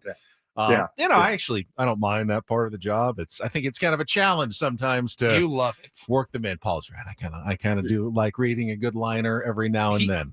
Like a segue from a liner into a new topic, it gets this man going. Yeah, I think that's the challenge of it too. When you try to incorporate it somehow into the bigger conversation or leading it into the interview, I think that those are always the fun moments there. So yes, that is the part that I do miss. But sometimes you just read it and you don't even know what you read. And so then, therefore, it just leaves you a little bit stumped. But all part of the game. The worst is it happens, I don't know, every couple of weeks we'll do an obituary for somebody that we all found interesting. And then 5 minutes later, wouldn't you know, it's time for a Trust and Will live read or something. It's just totally, we didn't think ahead. We didn't plan for that. It just kind of happens. Segue king here. Yeah. I mean, I don't mind telling you that when there was plenty of discussion going on about what was the future ownership structure of the Padres, and then almost seamlessly the Ben and Wood show would go into the Trust and Will, I'd be like, yeah, that's we're flying pretty close to the sun on some of these reads. All right, here we go. Transition. Speaking of Padres ownership and management, wanted to know what you thought of the interview we did with Eric Grupner on Monday morning and what he had to say about the piece in The Athletic, about a potential extension for AJ Preller, apparently in the works. John Seidler talking to him now. I know it's been a big topic when we've had you on the last few weeks. So your thoughts on that conversation? Well, hopefully that's where this is heading, right? Hopefully this is heading towards that direction, that everybody feels good about the future of the organization. I mean, listen, you guys have Dennis on the show. I've had Dennis on the show forever. I think Dennis has plenty of credibility. I think that Dennis, I believe what it is that Dennis has written. I'm not saying that Eric Grupner was not being honest. I think that sometimes there's often some gray area for stuff like this, just because you might hear that there's a little bit of inner conflict going on between a couple of people. Maybe doesn't mean that that's exactly how it's perfectly describing the situation at present tense. But I think Dennis has established himself as a pretty credible reporter in this market. So I'm going to believe, I think Dennis has real consequences if he were to print something that is untrue. I also think that I've listened to enough people over the years who have spun a version of the story because, it's convenient to think that, this is the message that you want to get out, that we can work together. So I just hope it all smooths itself out. I think that the best version of the Padres is with AJ Preller as the president of baseball operations and the general manager, and with Eric Grupner as the CEO running the business side. I do think that is the best version of the Padres. That is the version of the Padres that Peter Seidler wanted. And I'm a Peter Seidler disciple. So I believe that's what's in the best interest of the organization. So that's what I would like to see moving forward. So hopefully that continues. Peter probably wouldn't be all that thrilled to see the Dodgers back in the World Series again this year. Your thoughts on the matchup against the Toronto Blue Jays beginning Friday night? Yeah, I mean, he would not like that, and he would talk about the team up to the north. But I also know that Peter would embrace that as a challenge as to how do we get past that team. How is it that we're going to put ourselves in the position that they find themselves in? I feel like there's a little bit of a complex that we all have, that we just think that the Dodgers are going to run through the Blue Jays. I don't know that I see it that way. I feel like this is maybe a little bit more even than initial impressions would suggest. I give the Blue Jays, and I understand it. Dodgers are great the way they're pitching. It's certainly hard to say like anybody's going to compete with what it is that they're doing. But these are not the Mariners, or excuse me, these are not the Milwaukee Brewers. I think that the Blue Jays are unintimidated. I think that there is real quality there. I think hosting the World Series is going to matter. I don't think this is going to be a rollover. I mean, I might be wrong, but I actually think this is more level. I think the pitching holds up. I think the hitting holds up. The travel, I think, is advantageous for the Toronto Blue Jays. So I kind of like them. I wouldn't say that I'm predicting them to win, but I don't think it's going to be like 4 or 5 games. It feels like it could be an actual series to me. What about you guys? Paulie and Woods and I, we talked before Woods left at the end of the show yesterday, and I feel like I might have gotten caught up a little bit in what you are saying when I predicted the Dodgers are going to sweep, which I wanted to be bold. And I look at both teams, and I starting pitching, Dodgers. Lineup, Dodgers. Bullpen now with Sasaki and the starters they can put in there, Dodgers. And I just think, I mean, if the Dodgers have the advantage everywhere, why wouldn't I pick the Dodgers in a sweep? But I also think Vegas tends to agree with you. I'll no, but Darren's right. It's baseball, and baseball defies sometimes your expectations. The safe thing in baseball is always to predict a close series with close games, because that's how baseball tends to work. And when that happens, yeah, it's probably the smart money to go with the underdog in a series like that rather than the favorite. Paulie, I mean, you think the Dodgers are going to win too. I said in 5. Yeah. I don't see it. I think they're just a machine right now. But I did look at the latest odds. You can risk $260 to win $100 if the Dodgers win, so minus 260. The Blue Jays are plus 207, so risk 100, win $207. But the crazy thing, and I was looking this up last night, it was 240, I think, last night. So 240 to win 100. Now it's 260, so the Dodgers are becoming heavier favorites. You would have had to bet over $200 to win 100 on the Dodgers to win the World Series in March. So you could have just waited all year, and it would only have hurt your odds by a few dollars by waiting until they actually got to the World Series rather than when you still had 30 teams theoretically into this thing. So their odds have not really changed, Darren, since, they showed up at spring training to win this thing. And I get also that the Dodgers winning last year has probably changed the perception, and then they've added to that. But, I do think they still are capable of going into being where they were when the Padres had them dead the rights in the postseason last year. And again, this is a Toronto team that is hosting the World Series starting on Friday night. So, I don't think this is some team that's just like the Arizona Diamondbacks from a couple of years ago that navigated its way through the minefield of a postseason and found itself in a position where it's like, well, what is that team doing there? Seriously, how did they get there? This is embarrassing. I mean, I haven't viewed the Blue Jays like that. They have star players. They have players. And George Springer is an incredible postseason performer. And he's a little dinged up, but he's an incredible postseason performer. So, I think that sort of stuff matters a lot. And plus, he's also had success against that team. So I do think that there is a little bit of reason to believe that this is going to be a series. And if it goes later into a series, you don't know. Like something could happen, some twist, some turn, somebody could twist an ankle or what have you. So I do. Again, maybe it's wishful thinking. I feel like there's 2 schools of thought, especially for people in San Diego. There's sort of the dread of like, oh, let's just get this over with because the Dodgers are going to win again. So let's just make it quick and painless, right? Like let's just make it a sweep or a 5-game series. Or there's the delusional, well, maybe the Blue Jays have something in them that we haven't really thought of, and they're going to extend this somehow. But I just think it's going to be a longer series. I think it's going to be a more enjoyable series. I think that the 2 teams lend themselves to playing that. I just think the Brewers were not ready for that stage. And I think that the Brewers were not ready for that stage. The Blue Jays will be much more ready for it. Talking to Darren Smith here on Ben and Woods 97.3 The Fan. And I know playoffs sometimes change things, assuming you'll be in the booth on Sunday night for SDFC's playoff opener. Excellent. Yesterday, we had Mikey Varas on the show. Always a fantastic conversation with Mikey. Your thoughts just on kind of going into the playoffs. I don't know if you heard what Mikey had to say on our show. I pressed him on the old, did you really look at the scoreboard thing? Guy is true to himself. He would not look at the scoreboard, even up 4-0 in the second half. I was very impressed, as always. I did the same thing because I went out there yesterday to interview him for a different show, and I said the same. Like, you didn't take a peek at halftime, Mikey. He's like, I did not take a peek at halftime, and I believe him. I think he's a straight shooter, and that's the one thing I will continue to say about Mikey Vadas. I'm a big fan of his, and I did hear him, and I find him to be really very interesting, motivational, more than just the tactics and the sport and all that sort of stuff, just interesting life guidance type of persona. But it just created this sort of cinematic scene at the end, right, where the whole place in Portland had emptied out, and it's just the SDFC players and coaching staff huddled around somebody's cell phone on the field in the rain, with a couple of hundred SDFC fans in the stands, and everybody waiting for the score to find out that they clinched the number 1 seed in the West. So I'm believing him because I think he's an honest person, but I'm also choosing to believe him because it adds to the cinematic quality of what it was that happened at the end of the game in Portland.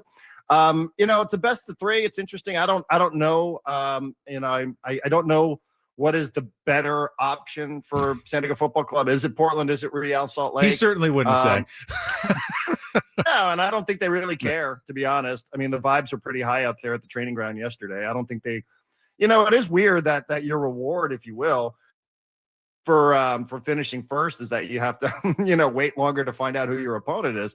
But I think they're going to be ready no matter what. And, best of 3 is interesting. It's the only round of the playoffs where this sort of stuff happens. Everything subsequent rounds is just a single game elimination, 1 round knockout. So, they do this because they want to get everybody a home game during the playoffs, which I guess makes a little bit of sense. But even still, I don't think they're ready. I was out there yesterday again, and it, Mikey said this, as soon as they clinched the playoffs, he felt like their priority was to continue to win regular season games. The second priority was, let's make sure that we're playing the best that we can possibly play heading into the playoffs. And they've scored 8 goals in their last 3 halves. They haven't allowed but 1. So I think that was mission accomplished. Whether that means anything on Sunday night, I don't know. It's the playoffs. Inter Miami was the best regular season team of all time last year, and they got picked off in this round by Atlanta United. So, Messi and company went home after a record-setting season in 2024. Hopefully that's not the case, but I think they'll be ready. I think the crowd will be ready. Will Ben and Woods be ready on Sunday night? I will be ready. I will be back and raring to go in front of my television. If not, I don't think I'll be there in person, but I'll certainly be watching that playoff opener. And I do think getting a weakened opponent that has to play on a Wednesday offsets any difficulty of preparation of not knowing. And I thought what Mikey said was brilliant yesterday. Well, we looked at the areas where the teams were similar, work on that early in the week, and then, tailor it to the specific opponent, which was so simple yet genius yesterday. There's a couple of things they do that are very similar. So we'll prepare for that on Tuesday and Wednesday. And then when we find out Thursday and Friday, we'll tailor it for the rest of the opponent. Genius. Yeah. And they're also out there practicing their penalty kicks because these games cannot end in ties. So, if the score is, 0-0, 1-1 at the end of it, they'll be practicing their penalty kicks, which is also always something that is a good subject for conversation. Some people like it, some people hate it, but you got to live with it. And, they're out there practicing that. So, yeah, man, it's the first time. What a season for these guys. It's just incredible to think about it.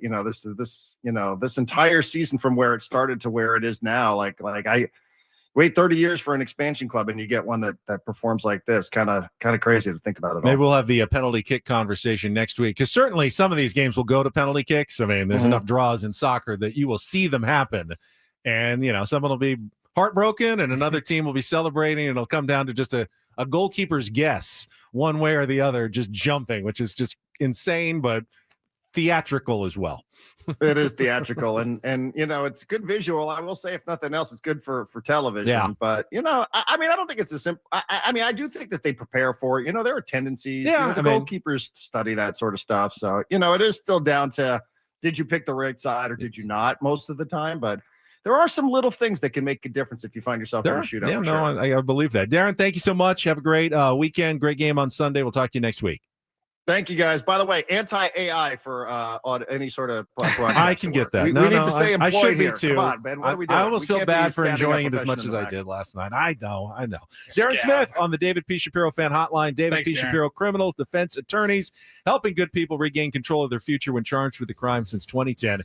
Visit davidpshapirolaw.com. Coming up in our third hour, we got some real or fake. We got a Padres smorgasbord. Any trade candidates on the roster right now? All coming up next here with Ben and Woods on The Fan.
Halfway home on a Wednesday, Ben and Woods on San Diego's #1 sports station, 97.3 The Fan. Paulie wearing multiple hats today, including his SDFC hat, which looks very good. Thank you. As Woods is on his baseball playing break. And then tomorrow, I will go on to my Golfapalooza break for the next couple of days. It's another serious golfing outing for let's see. Tomorrow is serious golf. Skins game 18 holes, par 3 contest 9 holes. Friday is just the two of you guys. Or first round of the tournament. No, it's a tournament. You are playing in it's a tournament. First round of the tournament officially on Friday, and then putting contest, and then Saturday is the final round of the tournament plus the championship round if you win your flight. So got a lot of golf coming up the next 3 days. So you are going out there, you're playing with your buddy. Yes. Now, in a tournament like this, is everybody competing against each other? The way they any sort of team? Generally do it is they will group you into different flights, like 6 different teams, and then if you finish the best of your flight, then you advance onto the championship. The best shootout. Individual performance of your flight. It's best ball. So, take the best score in each hole, and then over the 2 days, the best scores of the 2 days, then advance to the championship. There's a bit of a buy-in, so there's some monetary prizes as well if you do if you perform adequately, which adds to the pressure a little bit. It's fun when you're not, you talk about pro sports all day and the huge stakes that clearly the Padres have, college football, pro football, just the massive attention and stakes. It's sometimes nice to get your juices flowing with the, even if it's just $50 or whatever that you're playing for, it starts to make your knees knock a little bit on a putt. So I am looking forward to that the next couple of days. Paulie will also be off, which means just a reminder to the audience, to the tier ones, we love you so much. We will have some best of Ben and Woods content for you, 6 to 8 a.m. on Thursday and Friday. And then Sammy Levitt's going to come in. We're going to rescue him from his off-season doldrums that he's already hit. I didn't see any more posts from Sammy yesterday. We had crock pots, we had coffee, we had school visits already this week. We'll get him back in front of a microphone for a couple of hours tomorrow and Friday from 8 to 10 to talk baseball and more with you. So please give Sammy a listen. Check out the best of content. Paulie worked really hard and curating some of our favorite stuff. We'll have some of our smorgasbord topics on the Padres, which we'll get into more of this hour as well. Potential trade candidates for your Padres. I'm trying to think of everything we threw in there for the best of. Let's see here. Best of Ben and Woods. Yeah, you're going to hear some pranks that we've done over the last few months. Took a 20-minute clip from Bud Black when he was in studio with us recently. Some of our Padres smorgasbords that are still very relevant and evergreen content. You'll hear some of that. Got some good stuff planned for you guys from 6 to 8 for the next couple of mornings. I think the manager, obviously topic is one that is going to continue. As we told you earlier today, Albert Pujols is in town interviewing, maybe even getting started now. 8 a.m. seems like a great time to start a day-long interview with Albert Pujols. Maybe he's on his way to Petco Park. Good morning, Albert. Thank you for listening to 97.3 The Fan, and good luck in your conversations with various members of the Padres front office today as you get through. And this is probably the first of 2 or even 3 interviews if you get to be one of the finalists for the job. It's a long process. But Tom Krasovic wrote in the UT this morning about why he thinks Albert Pujols could be an ideal fit for Manny Machado in particular.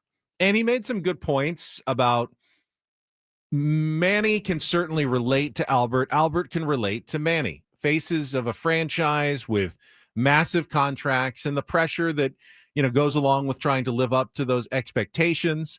Both coming up very young in their careers and being, veteran guys that had to carry teams for very long periods, playoff appearances. Of course, Albert has a couple of World Series rings to his credit with the St. Louis Cardinals that Manny is still looking forward to. But how you manage yourself in your 30s, going into your 40s. Albert played all the way until I think 42 was his last season when he went back to the St. Louis Cardinals. And by the way, hit 24 home runs that year for the Cardinals. Now he dealt with some down seasons during that, almost decade with the Angels.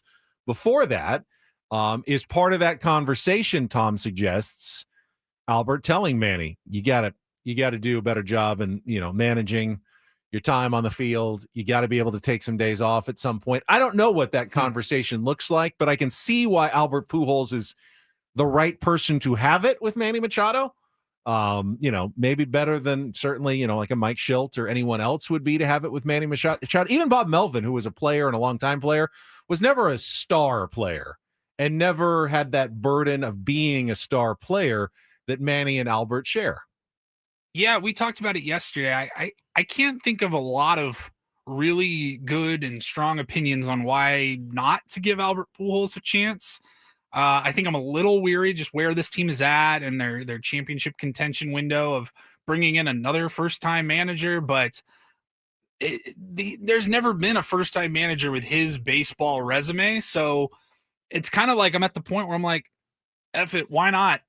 Why not try it? It would be extremely different from anything else they've tried that hasn't quite worked.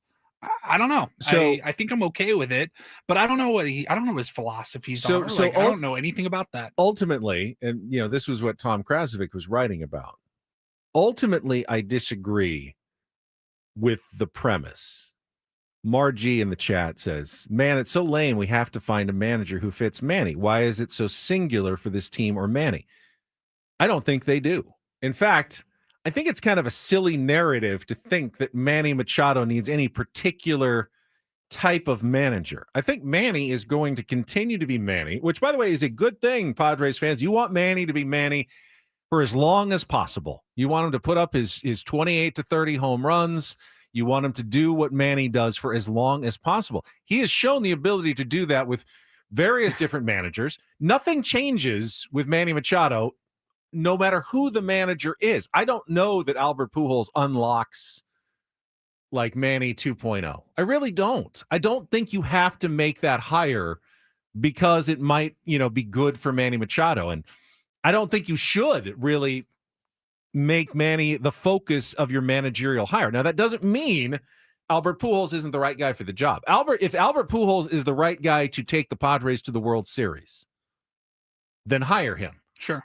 But don't hire him because you think, oh, yeah, he'll get along with Manny and will relate to Manny. I think that's a dumb reason to hire a manager. Hire him if he's the right guy that you think will take your team to the next step that you have not gotten to yet, the deep playoff run, a World Series championship.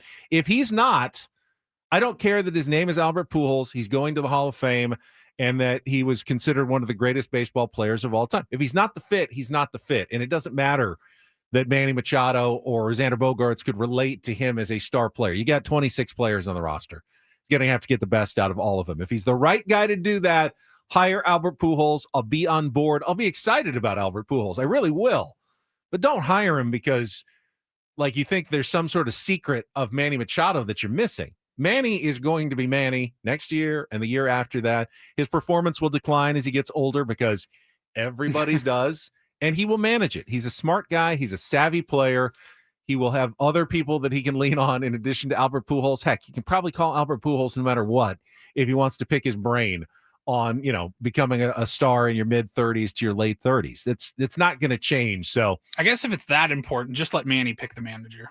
And which they're not going to do. That's why it's silly. So I got the point of the piece, but I really don't think that the Padres need to find the right guy. And we've had the conversation earlier this week. You got to manage a bunch of divas. You don't. I don't think that Manny Machado, Fernando Tatis Jr., or Xander Bogaerts need to be coddled or treated a certain way. I think when you brought in Juan Soto, they're ball players. When you brought in Juan Soto mid-season, I can see how there was a bit of a power struggle there. I can see that. I don't know that it's the same case here with the guys you just mentioned. I would throw Jackson Merrill into that mix. He signed a 9-year contract. He should probably have as much say as anybody from the player's point of view on who they like as a manager. I'm not going to say anything bad about Juan Soto. He's an unbelievable ball player and wish he was still with the Padres, but he kind of marched to a different beat. And I think he just looked around and he goes, "There's no future for me here." He knew that. We all knew that. Everybody I think knew that's part of it. And I think that's a natural instinct to maybe not be. I don't even want to say he wasn't bought in because he still performed at a very high level. But some of these reports like, oh, he was late to a hitters meeting or, oh, he was late to the team bus. I'm like, He knows he's not going to be here long term. We knew he wasn't going to be here long term. I was personally just trying to enjoy having a future Hall of Famer in our uniform for as long as that was. Only ended up being a year and a half. But you were talking about Pujols earlier, and it had me looking. So you have to be out of baseball. What is it, 5 years since your last game to be eligible for the Hall of Fame? Correct. Okay, so he played 109 games back in 2022 for the St. Louis Cardinals. So that means he'll be eligible 2027 or maybe 2028. 5 years sitting out, 2028. Yeah, so 2028. So is he going to be the first manager to like potentially have to leave his team in July For to a go weekend. to Yeah, I to mean, go to Hall of Fame induction weekend? That's not a reason not to hire Of him. course not. I actually had the same thought yesterday. They do that. Sometimes they do that Cooperstown game. Well, that would be an easy one if he was going to Cooperstown, have the Padres in that Cooperstown game that weekend. But if he's anybody's play, manager but, in yeah. 2028, he's going Yeah, to but be he'll be- required yeah, to go to he'll- Cooperstown for a He'll be weekend there in like for that July. day. Yeah, I bet that whoever Albert is managing at the time will probably find their way into that Cooperstown game that weekend, so he can both be there, enjoy the festivities, but still be around his team. But yeah, that would be. I just don't know that it's ever happened. That would be unique. I don't think it's ever happened. I mean, you certainly have had broadcasters who left their teams, I think, Sure. to do that and stuff for a weekend. But Obviously, no players, but no, a coach. But yeah, Oh. a manager going into the Hall of Fame while still as a player, that would be interesting in 2028. Long way down the line. Ultimately, though, I don't think that Manny Machado, Xander Bogaerts, or even Fernando Tatis Jr. have any secrets to be unlocked. They will determine the rest of the course of their careers, which, by the way, all three of them need to step up a little bit in certain areas of their game if the Padres are going to get to the World Series. Fernando needs to find that power stroke again. Manny, same thing to a certain extent, and his numbers were there. He had not a great defensive season. He'll have to manage that, getting older and how that's going to look. And Xander needs to stay healthy and do what he did in the second half of the season, an entire season for the San Diego Padres. And then, you'll have a great nucleus to your team. It's there, but I don't think it's the manager who's going to find that. It's the players who find that. They're the ones who are ultimately responsible for their careers. We'll see what the Padres end up doing, though. Albert Pujols interviewing today. Presumably, Ruben Niebla, we don't know about. He could have interviewed yesterday for all we know. Could be later this week, could be next week. Have not heard any news, but he is assumed to be one of the candidates and is expected to be one of the people interviewed for the Padres open managerial position. Let's take a timeout. Sorry, I was just looking a few minutes ago. Saw somebody in the chat mention that Silver Slugger nominations were out, and I don't know that that's totally accurate.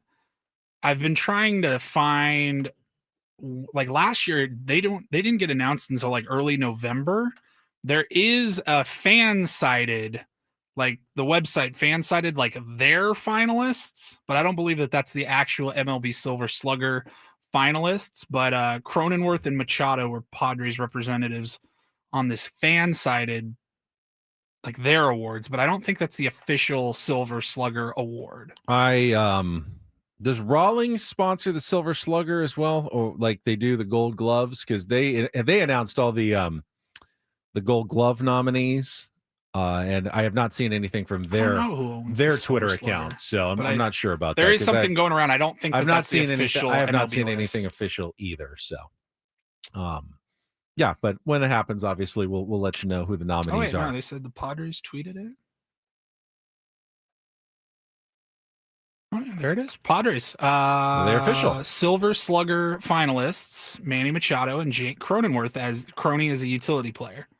No, that makes sense. And so 3 nominations at each position in each league. Yes. Are Silver Slugger nominees. So Manny, one of the top 3. So who's off that list already? Who's a snub that you would for the Padres? Well, I don't know that. Any? So I can tell you who got the nomination. Well, who's like Tatis? Tatis did not get it. The outfielders better offensive players in the outfield this Corbin year. Carroll, PCA, Juan Soto, Kyle Stowers, Kyle Tucker, and James Wood. All right. Well, I mean, you can't really complain. With All any pretty of those. good. Yeah, they're all really good. Like Manny almost surprises me, but it's just position based. So yeah, it was him, Matt Chapman, and Max Muncy, and Austin Riley. yeah. So congratulations to both of those guys. So it's so dependent on like who has a good season at your position on some of those things, which is why they're fun. But you can't point to, I was a Silver Slugger finalist one year. Yeah, because it was a really down year. Or sometimes Silver Slugger at a position is like, that was really impressive because, there were a lot of great offensive first basemen that year and you won the Silver Slugger. That's really cool. Other years is like, oh, you won the Silver Slugger at second baseman. That doesn't mean much. You hit like 260 with 15 home runs because no one else did anything. So that's interesting. All right. Thanks, Paulie. You got it. We need a contestant for Real or Fake. Do a little Throwback Thursday on a Wednesday. Chance to qualify for a trip to Las Vegas and Jerry Seinfeld tickets. Call now, 833-288-0973, 833-288-0973. And we will play our game. And then when we come back, we'll do the Padre Smorgasbord at the bottom of the hour. All ahead on San Diego's #1 sports station, 97.3 The Fan. Before that, though, I get to talk about SDFatLoss.com. I lost not only the weight, 40 pounds in 60 days, but I feel so much healthier than I did. Probably as healthy as I've felt in 20 plus years, thanks to the weight loss at SDFatLoss.com. Back pain is almost completely gone away, which is fantastic. I just love that about losing the weight, and I got to do it without any exercise or injections or counting points or calories, no prepackaged meals. I just ate real food from the grocery store and lost the weight up to a pound of fat per day, 10 to 20% of your body weight in just 60 days. Find out how it can work for you by getting a free consultation at SDFatLoss.com. Your counselor will explain how the program works and how they supercharge your metabolism. Doctor developed to lose the weight fast, and then you lose it sustainably. I've kept the weight off for 2 years. Doesn't do any good if you gain the weight right back. I have not gained it back. You can have the same success that so many tier ones have had. Thousands of pounds lost in San Diego, and you can get it all done before the new year. If you sign up now, you're going to get $200 off the fall special. Just sign up before October 31st to get $200 off the already affordable program. I mean, how much would you pay to change your life? I went through it. I paid for the program, and I could not recommend it more highly. SDFatLoss.com. That's SDFatLoss.com.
Hey, player, this is all yours. This room with this view. This speakeasy with this cocktail. Hey, could you make that too? The spa with this. Ah. And this pool on this roof. This is all for you. The all-new Hamul Casino Resort, now open.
Coming up, but Paulie first with the long-awaited clarification on the Silver Slugger Award nominations, which are real, by the way. They are real. They are real. So I did not know that. Award season gets me every year because there's so many different awards and there's so many like similar awards. Like this is the player vote Rookie of the Year. This is the Baseball Writers Association Player of the Year and stuff like that. So just recently, like within the last few weeks, Fansided, I think they're like it's a blog network, I believe.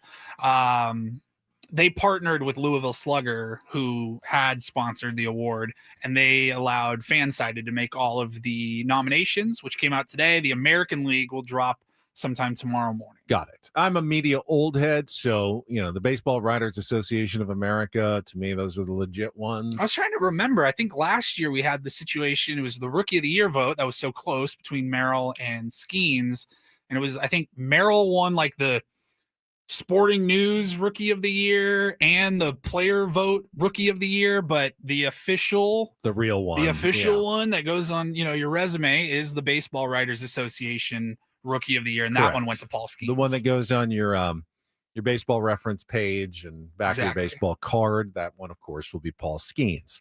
We will talk more Padres coming up in just a few minutes. Any trade candidates on the Major League roster right now? That'll be our smorgasbord segment. Right now, though, let's play a little one-day early game of Real or Fake. Some are here for the compelling sports talk with Ben and Woods. You can go plow through another donut. It's time for Real or Fake on 97.3 The Fan. Tell the people what they'll win today. Real or Fake, brought to you by Bay Alarm, security and fire alarms for every business. We got you. And yes, chat, it is Wednesday. Everyone's confused because Darren came on, they thought it was Friday. Real or Fake's on, they think it's Thursday. Eno's going to be on. They'll think it's Thursday again. It's Wednesday. But Woods isn't here, so we're going to play Real or Fake, and we got Brandon as our contestant. Hello, Brandon. How are you? Good. How you doing? I'm good. All right. If you can get 4 of 7 right, you will qualify for our grand prize monthly drawing, a trip for 2 to see Jerry Seinfeld in Las Vegas, 2 tickets to his show on April 17th at the Coliseum at Caesars Palace, and a 2-night stay at the Flamingo Hotel and Casino, plus a $100 gas card. Jerry Seinfeld returning to the Coliseum April 17th and April 18th. Get your tickets at Ticketmaster.com. All right, here's what we've got for you today. With Toronto back in the World Series for the first time in more than 30 years, I thought we could make our neighbors to the north in Canada the subject of today's game of Real or Fake. You know, I love pointing out a good chain restaurant as we drive by, Paulie. Oh, boy. Canada, though, has its own list of chain fast casual eateries. I mean, they have some of the ones that we have, obviously, you know, McDonald's and stuff, but they also have their own chain restaurants. So today on Real or Fake, I'll give you a restaurant name. You tell me if it's a real Canadian chain restaurant or a fake. I've included for today's game. Brandon, you got it? I'm ready. Yeah. No phone of friends because Woods isn't here. So you're on your own today. Round number All right. 1, Canadian chain restaurant. Dixie Lee Fried Chicken, real or fake chain? Fake. 39 locations in Canada. That one is real. That's all right. You've got plenty of opportunities left. Round number 2, Jimmy the Greek, real or fake Canadian chain restaurant? Go real. It is over 50 locations. Okay. Get your Greek Popular. food north of the border at Jimmy the Greek.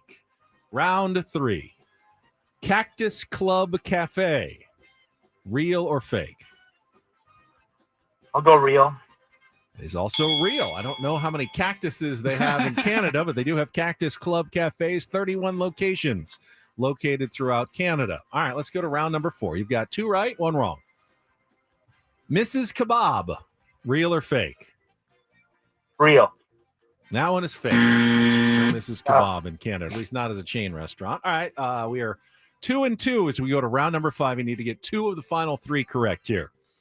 East Side Mario's, real or fake? Hey. East Side Mario's. I'll go real. Yeah, Italian, Oh. 85 locations. East Side Mario's. We are on the verge of victory here today on Popular Real one. or Fake. All we need is 1 more correct answer. Smokes Poutineery, real or fake, Brandon? Smokes Poutineery. Oh man. They love their poutine. I'll go real. They love their poutine. That's why I would totally fool you. But in this case, it is real. Congratulations, Brandon. That is 4 correct. Well done. Jack and Larry's Bar and Grill, Brandon. You want to go for 5? I mean, it sounds real. That one Four is doesn't good count. enough. You're good. Four You're is good. good enough. You're good to go. Stay on the line, Paul. I'll get your information during our break to put you into the drawing for our grand prize trip to Las Vegas. All right, we'll take a time out. You know what poutine is, Paulie? No. Poutine, I've had it. I don't know what it is. a Canadian delicacy originating in Quebec. It is French fries covered in cheese curds and That's right. gravy. Okay. I was gonna say it's potato based Yeah, something. French fries, Yeah. not deep fried cheese curds, just like fresh cheese curds. So like bits of like tastes like kind of mozzarella cheese and then brown gravy that's poured all over the top. Not particularly my favorite jam when it comes to junk food, but in Canada, they love their poutine.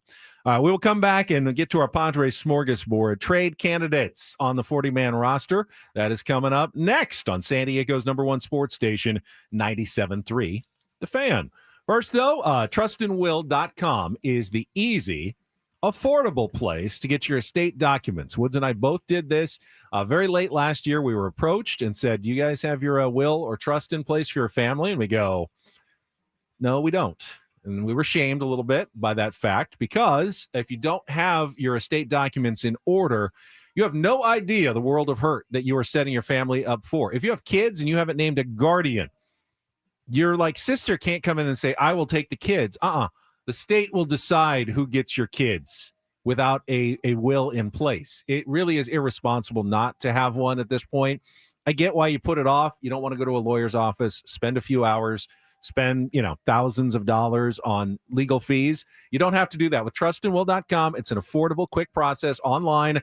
You do it all from home, answer some questions, less than an hour, And when you use the code radio20, you're going to get 20% off your trust or will when you check out. Already affordable. Take 20% off of that and get a real will or a real trust that keeps your family out of probate court. That can be months long, even more expensive, and keep them from your assets like your 401k or any properties or stuff until long after you're gone. So go to trustandwill.com. Again, use code radio20 at checkout at trustandwill.com.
Hey, player, this is all yours. This room with this view. This speakeasy with this cocktail. Hey, could you make that too? The spa with this. Ah. And this pool on this roof. This is all for you. The all-new Hamul Casino Resort, now open.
Don't forget, our biggest fan contest returns on Monday, November 3rd, but you can sign up right now. Our grand prize is a night in the Odyssey Suite with 20 tickets for you and your friends to watch a future Padres game with the whole fan staff. I mean, I can't promise that I'm staying the whole game. I have a lot of work to do, but I will stop by for at least a couple of innings, and everyone else will be there too. Register your name at 973thefansd.com/biggest fan.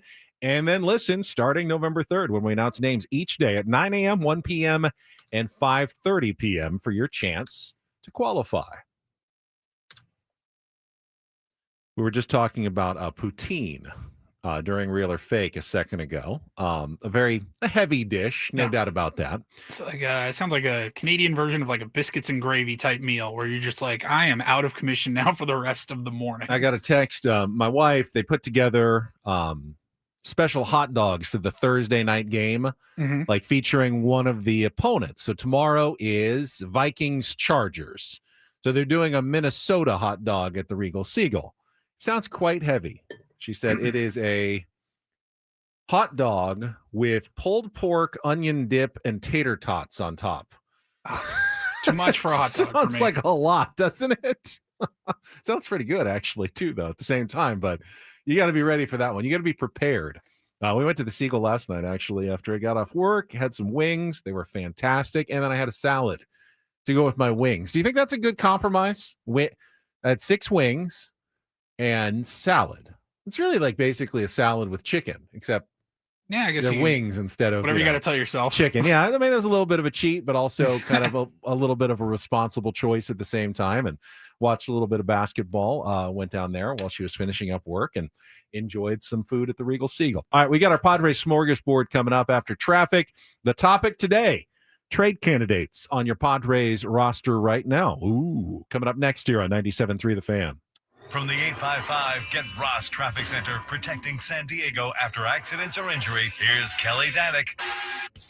This game day traffic report is brought to you by Crystal Geyser, Alpine Spring Water. Still a few problems out here, guys. Got a collision being moved over to the right shoulder, northbound 805, right before Imperial. Been a while since I reported a ladder in lanes up ahead, north 805 at Murray Ridge. Watch out for it. It's in the slow lane. Also, westbound 8 before College, accident being cleared into the center divide. Traveling on southbound 5 coastline, accident clearing right around Manchester. That is over to the right shoulder. And eastbound 78, just past Los Pozos, accident involving a couple vehicles, including a motorcycle. It's over to the right shoulder. What makes Crystal Geyser Alpine Spring Water different? They always bottle their Alpine Spring Water less than 1.5 miles from the spring source. And all of their bottles are made with 50% recycled plastic from their own recycling plants. Crystal Geyser, bottled at the spring source. I'm Kelly Danick with Ben and Woods, San Diego's #1 sports station, 97.3 The Fan. Padres smorgasbord. All right, never mind. Yeah. Call it something else. I promise. I'm not doing this to be edgy. I'm really not. Oh, man. But who do you want to trade today? It tends to get people up in arms a little bit when I bring up this conversation. Because every time the conversation happens, it's after we're talking about how great a season this player is on a team-friendly deal with years of control, and your first instinct is always, what can we get for him? It's not my first instinct. I bring up this topic because A.J. Preller is the general manager of the Padres, and his default status is probably going to make some big moves. Sure, and but to how many make times big moves, how many times does he trade big league talent? Very rarely. it happens. It does happen. I You know can't get something unless you give something up. And the Padres have very little to give up right now on the minor league level. And they do have some areas on their roster to address, and limited money and free agency likely to address it. So is there a way to use some of your major league talent in a trade smartly to improve your team going forward? And that's the topic of today's smorgasbord. Are there any players might surprise you that are currently on the team, were contributors, last year, that could be at least potentially traded this offseason? I think the answer is undoubtedly yes, they could be. There's no untouchables, but I think there's a handful of players in particular that could be in trade discussions. Paulie, though, I will let you have the honor of going first and bring up any names that you have on your mind and see if they see if they match any of my names. Okay, well, when you texted this to me yesterday as a potential topic, the first name that popped to my mind was somebody that did not make a huge contribution, but is on the 40-man, like fits all the criteria. You're trading Joe Musgrove. I can't believe it. No, I like Joe Musgrove. I'm like you. I don't want to just trade everybody. You need too much starting pitching. You're not trading Joe. You're not. Absolutely not. And plus, you'd be trading low coming off surgery. No chance. Yeah, I don't. That's bad idea. Right, bad just idea. Making sure. I'm going to throw Luis Campusano in there. I think his time, the Luis Campusano experience, is over in San Diego. I don't know that it ever really officially got started. Maybe things change with a new manager. Maybe that's one of the issues that were going on behind the scenes that we don't know about. I'm not sure. I don't understand what his lane is. I don't know what his future is here in San Diego.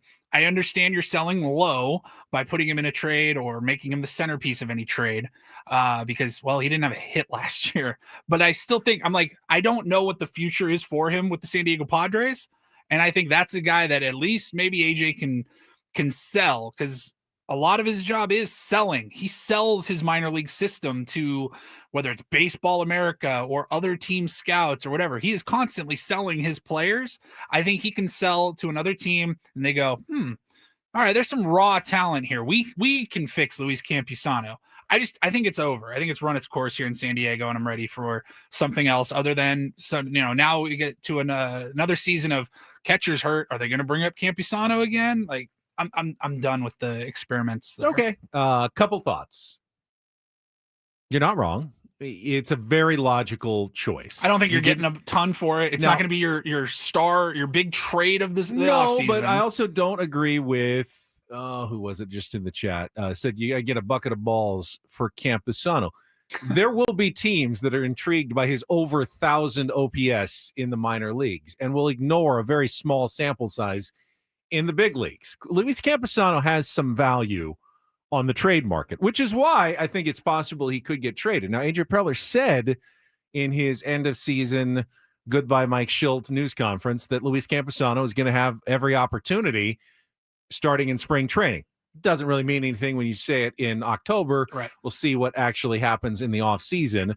But I think that one makes a lot of sense. If you can get something for him, you're certainly not afraid to trade Luis Campusano because you're essentially not giving up anyone that contributed to you on the big league level. Other names I'll throw out, Wandy Peralta, I think is an interesting candidate. I didn't pick him, but because technically he can opt out. I think he's going to opt in. If he does, then yes, I would say that you will listen to offers for Wandy Peralta. So in that sense, that is also correct. I don't personally want to see it happen. I'm guessing Jake Cronenworth is on your list. He is. Is he the top player on your list? I don't think Jake will be traded. Now you would be selling high again. He's a Silver Slugger nominee, Paulie.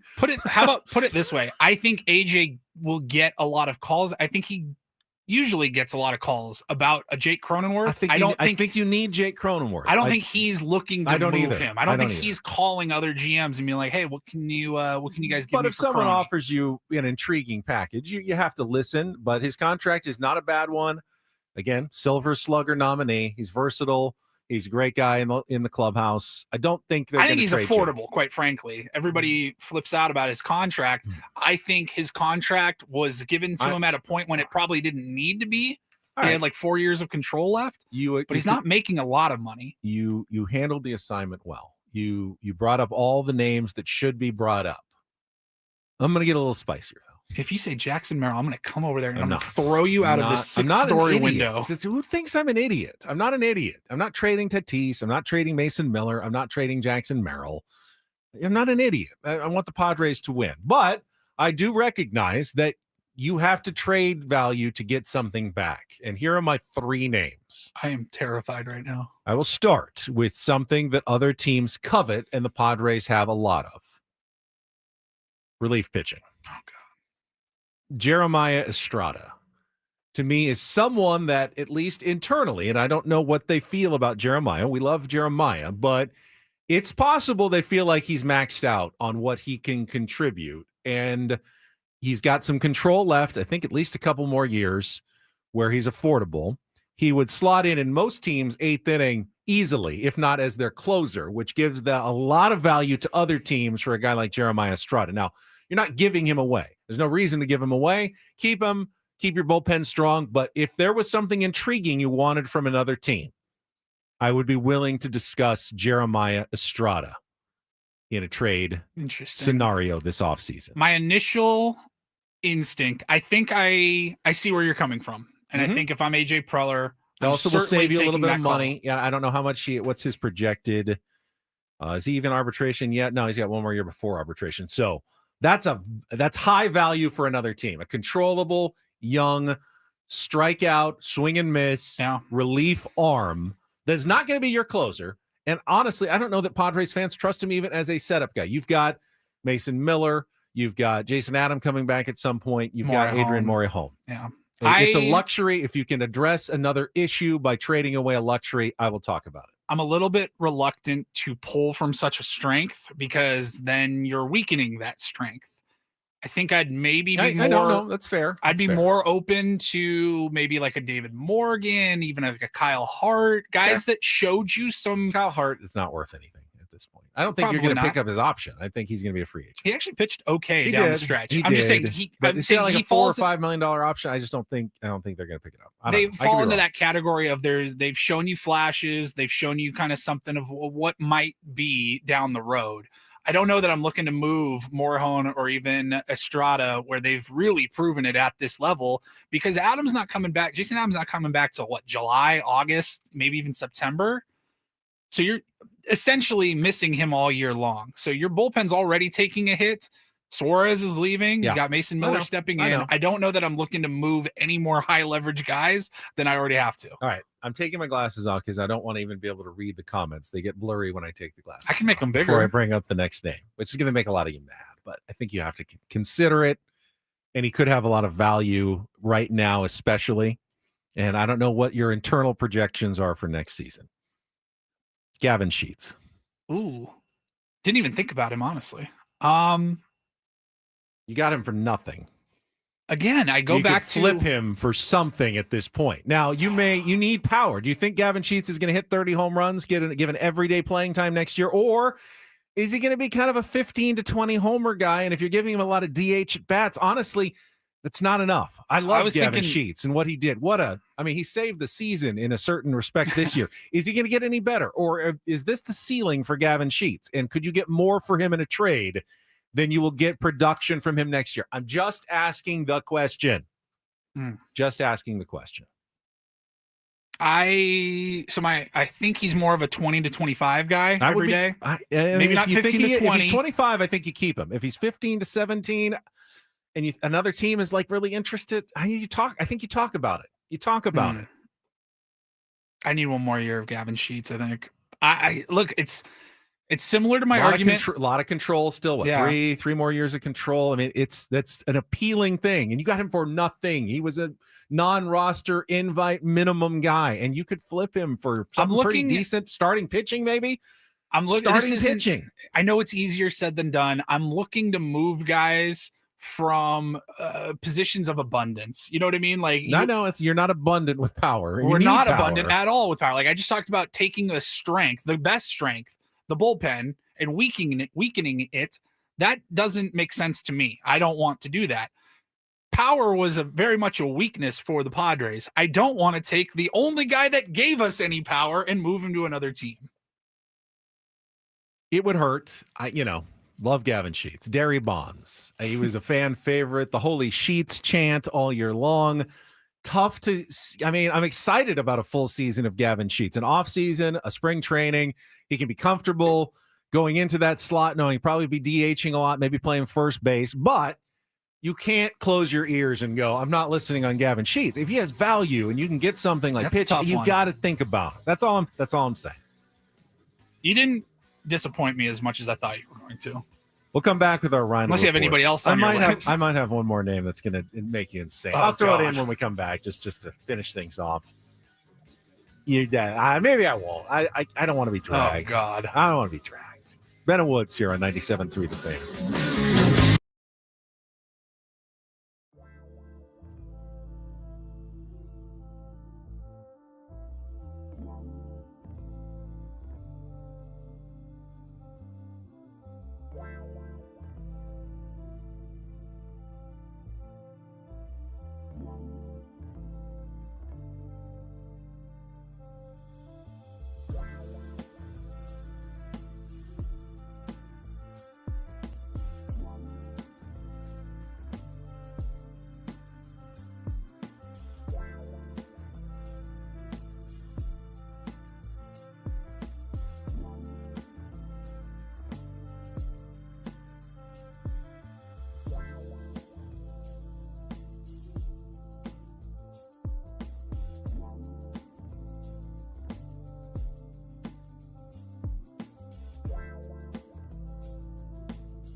All right. Since y'all asked so nicely, some not so nicely, I will give you my last name of potential Padres trade candidates that are currently on the Major League roster.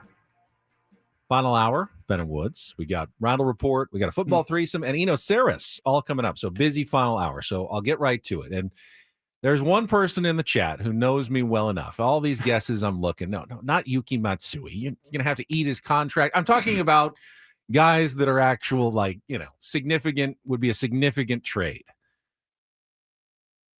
Throw up Michael G. He said, looking at the roster, I would guess Ben's final name is either Ramon Laureano or Morejon, Adrian. If you're not going to extend Adrian Morejon, and you should, if you can, you should make every effort to extend Adrian Morejon. If you can't, you have to consider trading him. He is going into the final year before free agency. If you let him walk for nothing, one of now the most electric left-handed arms in any bullpen, you can't let him walk for nothing. So just by the business of baseball, you have to at least consider listening trades. I don't want them to trade him. I want them to keep. I want them to extend Morejon. But if you can't do that, if you need to spend your money elsewhere, then you have to at least think about it. My guess would be they will keep Adrian Morejon. If they haven't extended him and the Padres aren't doing well for whatever reason next year, he will be the most sought-after relief arm at the trade deadline in all of baseball. Again, hopefully the Padres are doing well and they can't do that at all, and Adrian Morejon remains with the Padres hopefully for a long time. But anytime a guy of that value is going into their last year and you're risking losing them for nothing, you always have to at least consider the possibility An of a off-season trade. And even an off-season trade. 1 year left on a deal. You have to start making those tough conversations happen. That seems like waving the white flag before you even get to spring training. I don't like it. If you get into the season with Morejon on your roster, and like you said, you get to June, July, and things just did not happen for you, and you're 12 games out or something, yeah, you make that trade 100%. Yeah, I don't know that you just punt your bullpen. I don't think you're actively like going, we need to get rid of this guy, but you can't stick your head in the sand. Let me ask you this: if you don't think you're going to be able to extend him, you got to talk about it. We haven't really talked about it. How aggressive do you think they're going to be in an extension for Adrian Morejon? I think fairly, but they also have to balance what. Is he like the longest tenured Padre? Can they address some of their needs more affordably elsewhere, or do they have to spend more? I mean, we'll talk about when free agency starts. We'll shift the smorgasbord to available players. I mean, I kind of have this secret dream. Josh Naylor, I'm coming back to San Diego. Preller loves him. He's going to be expensive, though, and you've got lots of needs to fill. Is there a spot to do that and extend Adrian Morejon and do everything you need to do? Those are conversations for another day. But I promised I'd throw out the name. I knew that it would stir up the hornet's nest a little bit, but there it is, Adrian Morejon. Could have been a lot worse. You didn't disappoint. Okay. Let's get to today's headlines that we missed. It is time for the Roundel Report. And get things started here with our today's edition of the Roundel Report. Now tuned into the greatest. Welcome to the Reindl Report with Paul Reindl. Hi, Paul. All right. 2 stories from the world of sports that we haven't gotten to yet. We'll start off in Major League Baseball. And 1 story that you didn't know you needed. Are you laughing, biatch? It's the Reindl Report. Hey, Paul, how you doing? Okay, how are you? On 97.3 The Fan. Are you ready to bless the mood? I need some help, please. That was good. Can I get a yeah? Oh, yeah. All right. There we go. All right. It is the Reindl Report. Right. It is brought to you by your local Kia dealers. Visit kia.com to discover movement that inspires. Let's see here, Benny. We will start off college basketball ramping up here, getting ready for the start of the college hoops season. And I saw a headline. This actually happened on Monday, and this confused me a little bit. I had to do some digging. The headline is just that a G League guard, his name is London Johnson. He's been playing in the G League, the NBA minor leagues, for lack of a better term. G, what does G stand for, Paulie? Stands for G League. Gatorade, I think, isn't it? Yes. Yeah. It used to be the it used to be the Drew League? Something like that. Yeah. Anyways, so London Johnson has committed to Louisville in the 2026 class. He's already a pro, though. But he's a pro. Yeah, he's going back to how college. Is this happening? He's a 21 years old player. And so he's claiming he still has eligibility left in college. He forewent college. He skipped college. He went straight to the NBA, to the G League. He's been playing for the last 3 years, and now he's going to go play for Louisville. And I saw like a quote from Tom Izzo, who is losing his mind about this because Louisville is a team that he expects to be in the NCAA tournament. How are they getting former professional basketball players? And so this has all changed. If this was a headline 4 years ago, you would say, what the hell? You cannot do that. LeBron still has 4 years of college eligibility left, by the way, just if he's interested. So it's part of a loophole in this new world of NIL. The NCAA has clearly made a shift in how they feel about athletes making money and all of that. It used to be if you decided to skip college, you were done. You were going to the pros. You could not come back. And so this has all been changed now that players in college can get paid. So the NCAA says that most players in the G League, like strictly the G League, not back and forth between the NBA and their farm system, you're only making like maybe even $40,000 a year. It's a very low salary in professional basketball in the G League. So the NCAA considers that low of a salary as, quote, covering actual and necessary expenses like living costs, travel, and housing. If you make above what they determine to be necessary expensive, you actually would owe the NCAA money that difference. So they're saying he made such little amount of money, call it $40,000 a year for 2 or 3 seasons in the G League. We're not going to say that he's, quote, a professional athlete, and we're going to allow him to continue and keep his college eligibility. And I started thinking about it and I go, well, that makes sense. He's going to Louisville. I mean, if London Johnson was making $40,000 in the G League and he came to San Diego State, for example, I promise you all 5 starters in San Diego State, they're making probably the same, if not more. 2 thoughts. First of all, it would be hypocritical for the NCAA to allow guys are making millions now in NIL money and say that a guy who made $40,000 though, you no longer can play college basketball. Even though they're literally paying guys millions to play college basketball. So in that sense, but I think you're also opening up a can of worms here because testing yourself, even on the G League, you're playing pro basketball, 24/7, not 24/7, but you're playing against older guys, seasoned guys. You're learning from NBA coaches. Sure. Will that not be a great pathway for guys to go, play the G League for a couple of years and now raise my profile for college? I'll go back and get a truckload of NIL college offers now that I have this experience in the G League, as opposed to just being a high school kid coming out. Or like everyone just going to go the G League route if they're good enough and then go back to college later to make the real money once they get to school. That would be weird. I don't know, man. It's look, I am fully in favor of NIL and athletes able to capitalize on this time and make some money. I have no problems with that whatsoever. But you're right. It's this weird shift in control and all of that. Like, it used to be you had to go to college for X amount of years before you were eligible. And now they're trying to incentivize athletes to go to college for more than just a one and done. And but with the NIL, you can make more money as a star player in college than you would have even as a first round draft pick in the NBA. Saw Mark Ziegler reported that San Diego State cleared mid 5 figures for that exhibition against UCLA, which doesn't sound like much. They paid UCLA $90,000 to come do it, but after all the expenses and everything, that's just found money. That's like money we wouldn't have had. Like, okay, well, we just added, $50,000-$60,000 to our NIL fund. That's not nothing. So pretty successful venture for Brian Dutcher and San Diego State last week. Elisa in the chat says, Louisville is the most annoying city to say. Petition to rename Louisville.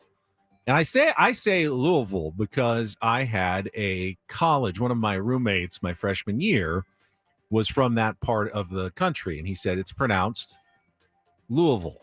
You almost like, you don't move your tongue. You almost mumble it. You just say Louisville. Louisville.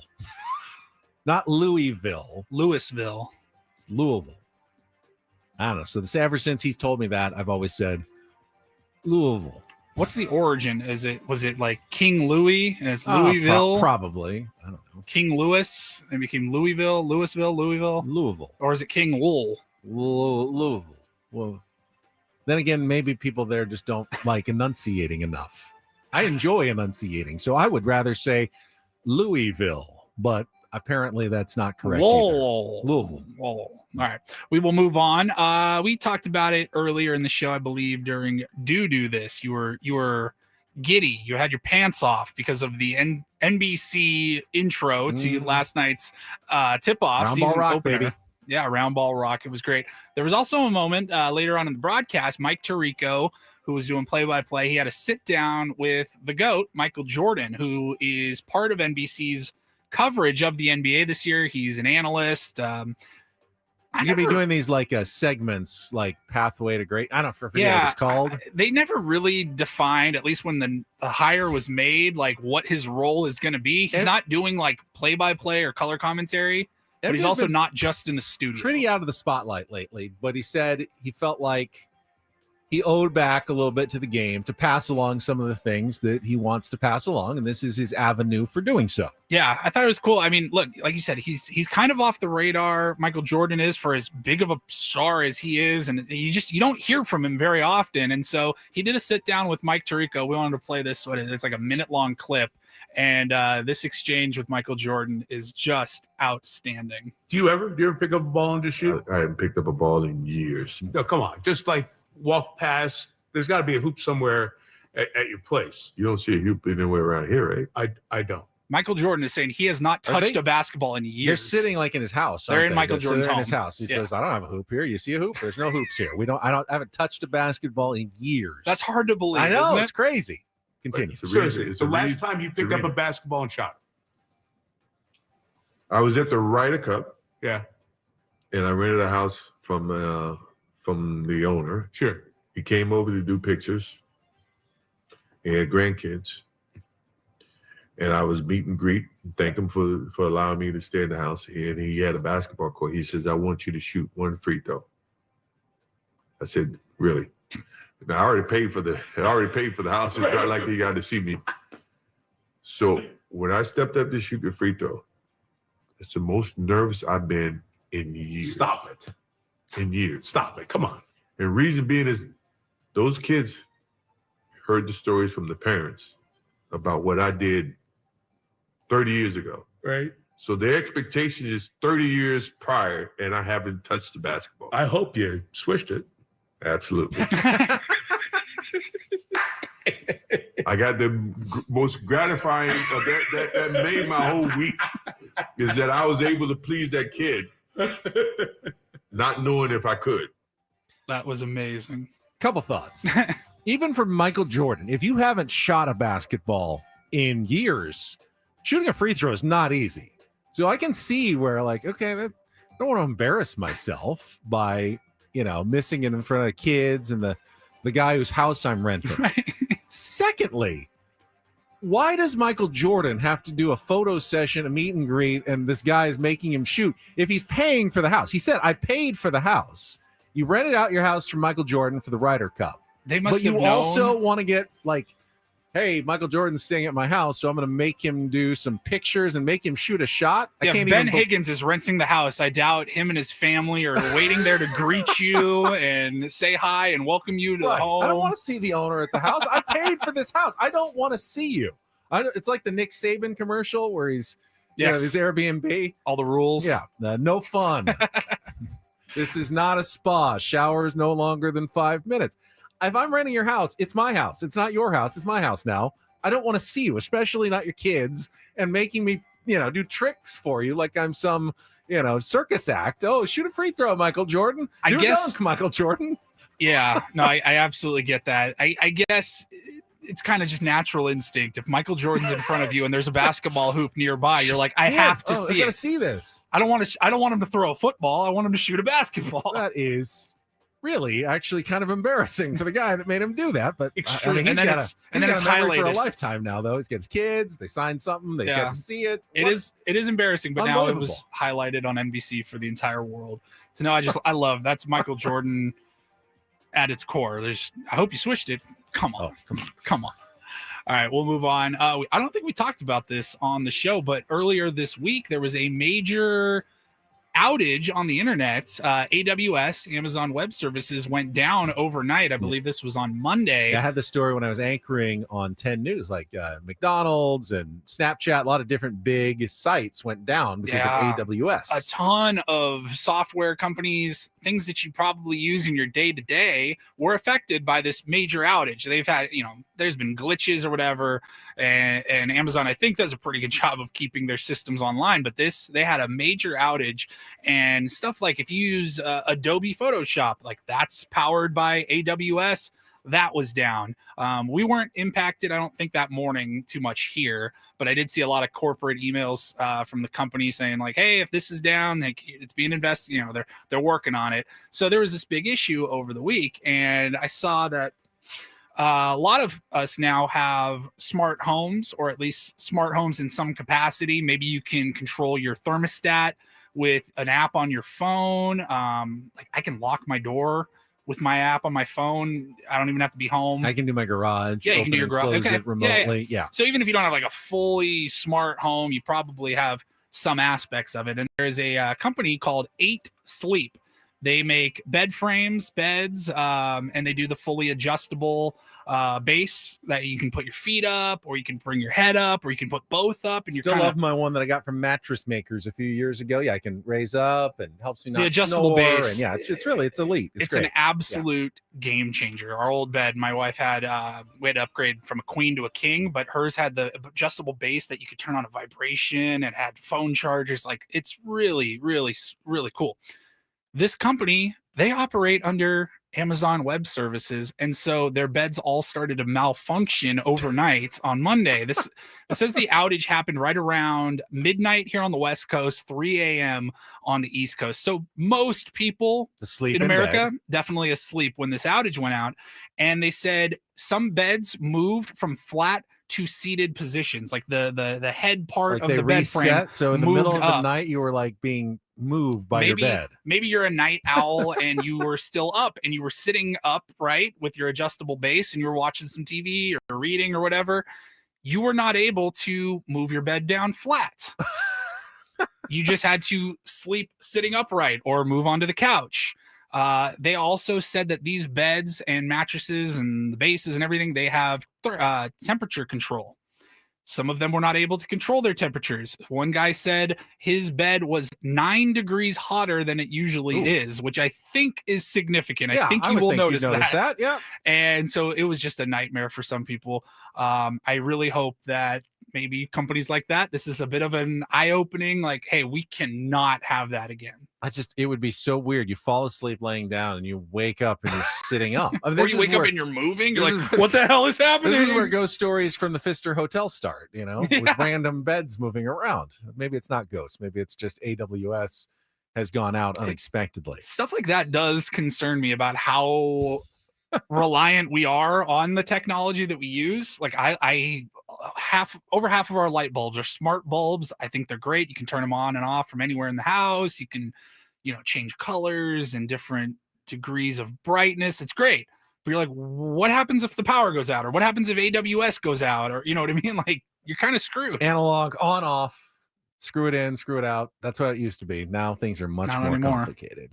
Thank you, Paulie. You're welcome. All right, let's take a time out. When we come back, our football threesome. Yes, you will think it's Thursday again, but might as well get to a little bit early. Preview the weekend coming up in the National Football League. We will do that next after traffic with Ben and Woods on San Diego's #1 sports station, 97.3 The Fan.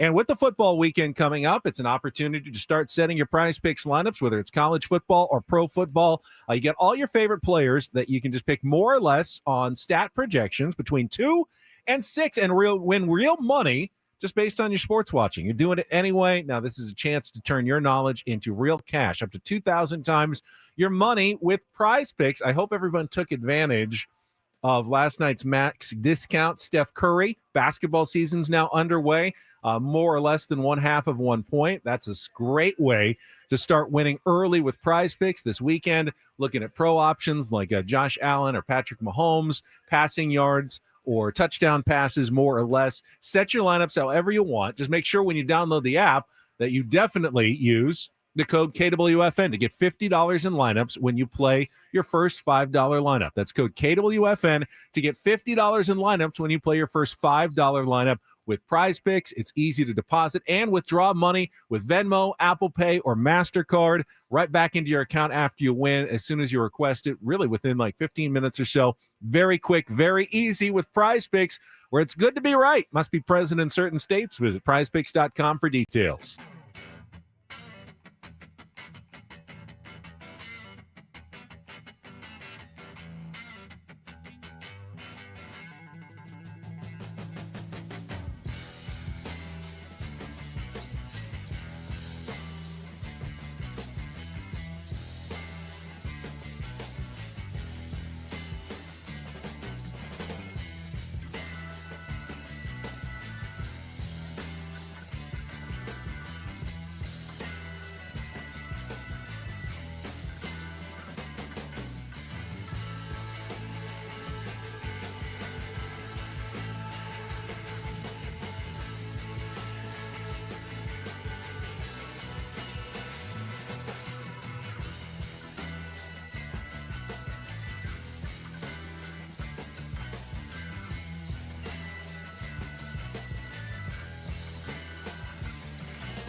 Hey player, this is all yours.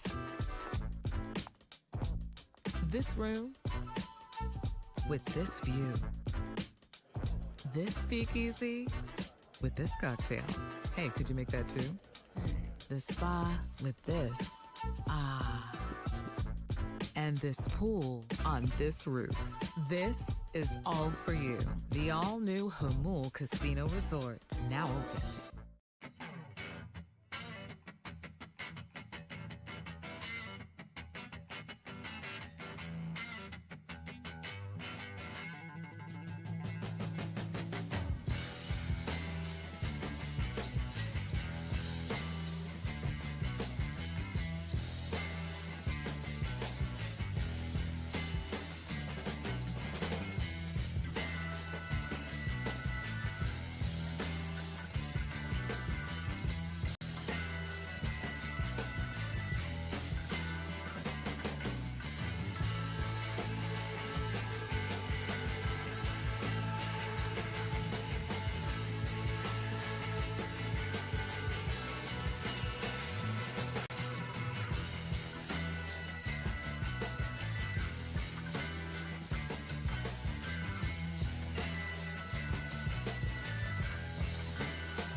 Hey, player, this is all yours. This room with this view. This speakeasy with this cocktail. Hey, could you make that too? The spa with this. Ah. Sarah's going to Benny. join us in just a couple of minutes. You okay over there? Yeah, I hate that. I have, my browser is set up. I have usually like 9 or 10 tabs open just regularly with all different kinds of things. Some notes, our show rundown, Twitter, ESPN, the UT. I've got our ad copy, which is a different program that's opened, like 3 different emails. I have a group of tabs that I open every morning because I use every single tab during the show. It's got like 14 tabs. I just leave it open all the time because then it opens it up when I open the computer. It's all still there. I accidentally closed my browser. So now I got to set everything back up again, which is just the most annoying thing. Closed it. It's manually close it. It won't give you the option to. Yeah, if you accidentally shut it down, it'll say, do you want to put it back the way it was, which is great. I always say yes, but this time I couldn't do it. So now I've got to reset everything. But I got my notes up, and this is self-serving. We're moving the football threesome up from tomorrow, partly because I've won 3 picks in a row. I want to see if I can get 4 straight right. I'm on a winning streak here. So let's get to it. It is time for the football threesome. Can Ben and Woods interest you in a threesome? A threesome would be fun. No, not that kind of threesome. Talk dirty to me. We're talking end arounds, the best tight ends in the world, and going all the way in this game of inches. 2 inches short, maybe less. Story of my life. It's the NFL threesome with Ben and Woods, brought to you by Hamul Casino Resort, the Players' Place, on 97.3 The Fan. Personal foul, 69, offense. He was giving them the business. All right, our threesome every week is a look at tonight's, or in this case, tomorrow night's Thursday night game, the most intriguing matchup of the NFL weekend, and our pick against the spread. I don't know that I've ever gotten 4 in a row right. This seems like we're getting into uncharted territory, but we'll start with an interesting Thursday night game tomorrow night from SoFi Stadium in Los Angeles. Paulie, the Minnesota Vikings visiting the Los Angeles Chargers. Chargers are 1-3 after their 3-0 start. So they've kind of hit a bit of a wall, dealt with some injuries, especially to their offensive line. The Vikings have simply alternated wins and losses, mostly with Carson Wentz at quarterback, with J.J. McCarthy hurt. Chargers are at home. They're favored by 3.5 points in this game. Do you have any thoughts on the matchup? Not a lot, other than if I were betting on this game, we'll make our picks here in a minute. If I were betting on this game, I'd probably continue to fade the Chargers. Okay. I may have to reach out with a text to our friend Kevin O'Connell and just say, hey, I don't care about the rest of your games this season. Can you just win this one for me? Please, as he comes back to Southern California to coach the Minnesota Vikings. I will say, hopefully I never have to see those mustard yellow on yellow uniforms that the Chargers wore last weekend in LA against the Colts. It was like hurting my eyes to watch. Anytime Red Zone went to that game, I did not like those uniforms. I don't like any team uniforms when they do like just the alternate and it's the same color jersey top and uniform pants. It doesn't usually look very good. No, yeah, but the Thursday uniforms tend to be the weird ones. Yeah.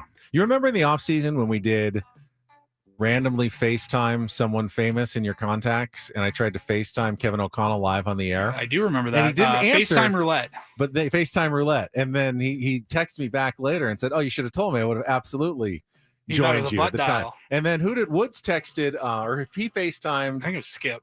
From the off. Oh, I thought he did the guy. From the office. His friend from the office. What's his name? Anyone in the chat? David Wallace, David Wallace from The Office. And that was amazing. That was absolutely amazing. FaceTime roulette was the scariest thing I think I've ever done on live radio. That was terrifying. I think absolutely I tried Mud Grant. Andy Buckley, yeah. FaceTime roulette. Don't even try it. It gave me almost a heart attack to even think about it. Most intriguing matchup of the week. Paulie, I will go with the Sunday Night Football matchup. The Green Bay Packers at the Pittsburgh Steelers. It's 2 good teams, but obviously the intrigue, of course, is Aaron Rodgers going back up against his old organization, the Green Bay Packers. Packers are favored on the road by 3.5 in this game. Will be plenty of storylines on Sunday night for NBC. Yeah, Sunday night's always a good one to start. If I'm looking at the schedule here, I think that's probably the game that I would go with as well, just to be different. Monday night's a decent matchup with the Commanders at Kansas City. I'm just not super into that one. I will go with, how about this? NFC East rivalry. I will take the 10 o'clock game, Philadelphia hosting the New York Football Giants. Okay. The Giants have Giants been more interesting lately. They're interesting enough. They seem to be in every game, whether or not they're going to blow a lead. It's a good rivalry, too. It's a good rivalry. Philly's beatable. Like, they're good. But Got back on track after feel their 2 beatable. losses, but you never know. It could be a blowout, but it could be a good game. Yeah, I'll We'll go see with that one. All right, and then you already hinted at your pick. You're going to go with the Vikings? No, I said I'm not picking. Oh, you're that not game. picking. I If thought you I said did, you were. I thought maybe you were hinting that you were going to. So if who are I you did, picking? I will pick. I would have picked Minnesota plus 3.5. I am going to take, where'd it go? I had Buffalo minus 6.5 against the Panthers. I thought about taking the Panthers in that game, actually. Really? I did, but because it was 6.5, I couldn't pull the trigger. It's a high You're on number. the right end of the hook there. Panthers they've won 4 in a row. They've been playing good lately. I don't know if we're sleeping on the Panthers or Bills haven't played great. And I'm they haven't. expecting Their them defense has been very bad. I'm expecting them to figure it out and start to turn things around. It does have the sense that I ultimately didn't pick it because it could be one of those reality check games for the Panthers coming up here where Buffalo trashes them. So I just stayed away That's from one. that Maybe you one. stay away from it, but then when you check the box scores later that day and you're like, oh, the Bills won by 24 points. Of course they did. I am going with the New England Patriots at home against the Cleveland Browns. Patriots are now favored by 6.5. They have won 4 straight as Mike Vrabel, Drake May have been hitting their stride, and the Browns are not very good. And I think the Patriots continue their roll, and I think they can win this game by more than a touchdown. So I'm going to go with the New England Patriots, who are making some serious noise as at least a strong playoff contender, if not a Super Bowl contender here in Mike Vrabel's first season as head coach. So that's my pick for going for my 4th win in a row. I'll take New England and lay the 6.5 against the Cleveland Browns. Good to go? We're good to go. All right. Eno Let's get to Eno Saris will Saris. wrap things up with us with some Smart Baseball World Series preview talk coming up next with Bennett Woods on San Diego's #1 sports station, 97.3 The Fan. Gambling problem? Call 1-800-GAMBLER. GEGE 000-466. For a full list of games and rules, play at 7 Mile Casino. Visit 7milecasino.com. Looking for plans this weekend if you want to watch football. They got TVs all throughout 7 Mile Casino. It's more than just a card room. It's a great place to hang out. It's a great place to have a meal. On weekends as well, you can enjoy the award-winning Saturday and Sunday brunch. Saturdays, Sundays, 9 a.m. to 3 p.m. You'll get the brunch that was voted the best in the South County, and you'll also get to do it from inside Sammy's at 7 Mile. 7 Mile is just great. You've got California-style blackjack, Texas Hold'em poker, Pai Gow, and Baccarat. Great card tables, friendly dealers in San Diego's best casino atmosphere. No smoke, no slot machines. Parking is very easy. You walk right in.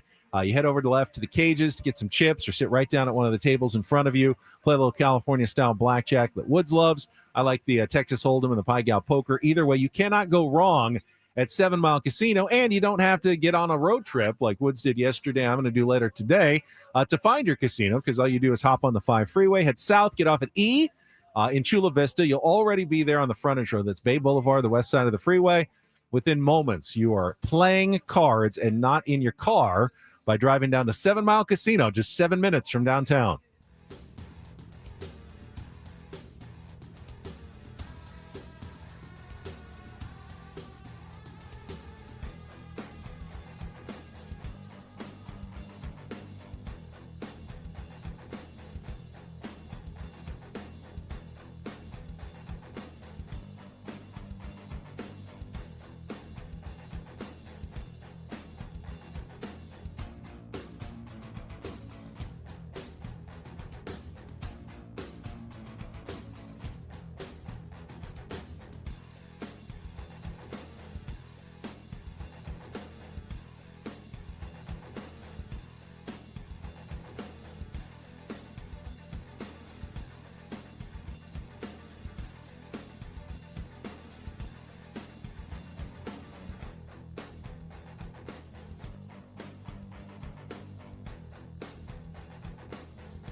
Okay, player.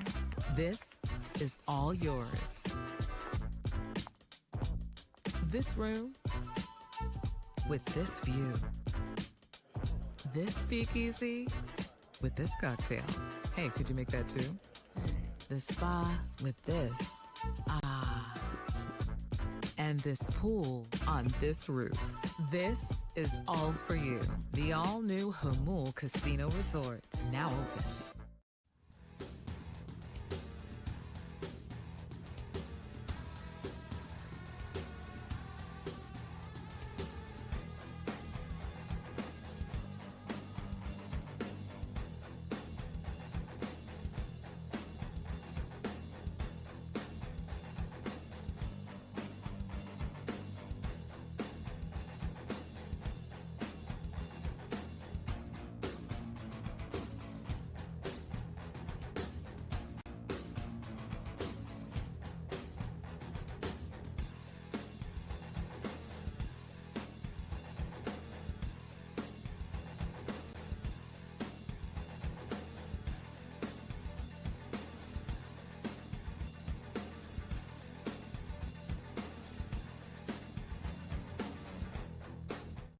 7.3 The Fan is brought to you by IHOP, introducing the IHOP Value Menu, where all your breakfast faves are just $6 each every day. Where else can you get a big, filling, sit-down breakfast for only $6? Go to your happy plates with the $6 IHOP Value Menu, available every day at IHOP. $7 in some locations. Quick update. I texted Woods about 20, 30 minutes ago. You alive? Didn't get a response for a while, which worried me, but he is alive. Got a response. If we have time, I'll give you an update on how he's doing in Arizona. But we got Eno standing by. A little Smart Baseball World Series preview right after traffic here on 97.3 The Fan. From the 855 Get Ross Traffic Center, protecting San Diego after accidents or injury, here's Kelly Danick. Traffic is brought to you by Toyota of Poway, voted San Diego's #1 Toyota dealer by USA Today. Still a few problems wrapping up our morning drive. One of them is this hit-and-run crash northbound 805 near Plaza. Appears to be in a center divide, partially in that left lane. Up ahead, another collision right before Market Street. Those vehicles are over to the right shoulder.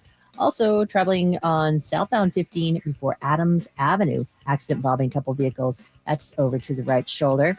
Toyota of Poway has been voted San Diego's #1 Toyota dealer by USA Today, with APRs as low as 0% and tons of new Toyotas on the ground. No tricks, only treats during the Trucktober sales event happening now only at Toyota of Poway or online at toyotaofpoway.com in the heart of San Diego. I'm Kelly Danick with Ben and Woods, San Diego's #1 sports station, 97.3 The Fan. It's time for the super polished, yet to be named Smart Baseball Weekly segment with Eno Harris, Saris, son of a bitch. Brought to you by 7 Mile Casino, just 7 minutes from the ballpark, by the bay in Chula Vista. Here's Eno Saris with Ben and Woods on 97.3 The Fan. We're really messing with people's minds in the chat today. Everyone, we're doing all our Friday and Thursday segments on Wednesday because we're off the rest of the week. But we couldn't not do a little World Series Smart Baseball preview with Eno Saris, who's kind enough to join us a day early and maybe $1 short. Eno, I hear you're under the weather. I'm sorry to hear that. You send these kids out into the world and they just gather germs and bring them back. I know that feeling. Yeah, I got through it already. Woods is still going through it right now. All right, we actually talked with Richard Deitch in Toronto earlier about the mood right now in the Blue Jays, and I brought up the fact that the Blue Jays are no one's underdog. But in this series, they can certainly embrace that role of underdog, wouldn't you say? Just because everybody is against the Dodgers. Yeah, it was a big topic of conversation when we were talking about Brewers Dodgers and how the Brewers were the #1 seed and they'd won more games, and this was no David versus Goliath. And I was like, I am not a fan of the salary cap, and I don't think we need to talk about money all the time, but when the Dodgers spend that much and have that much in terms of resources, they're still Goliath. They're still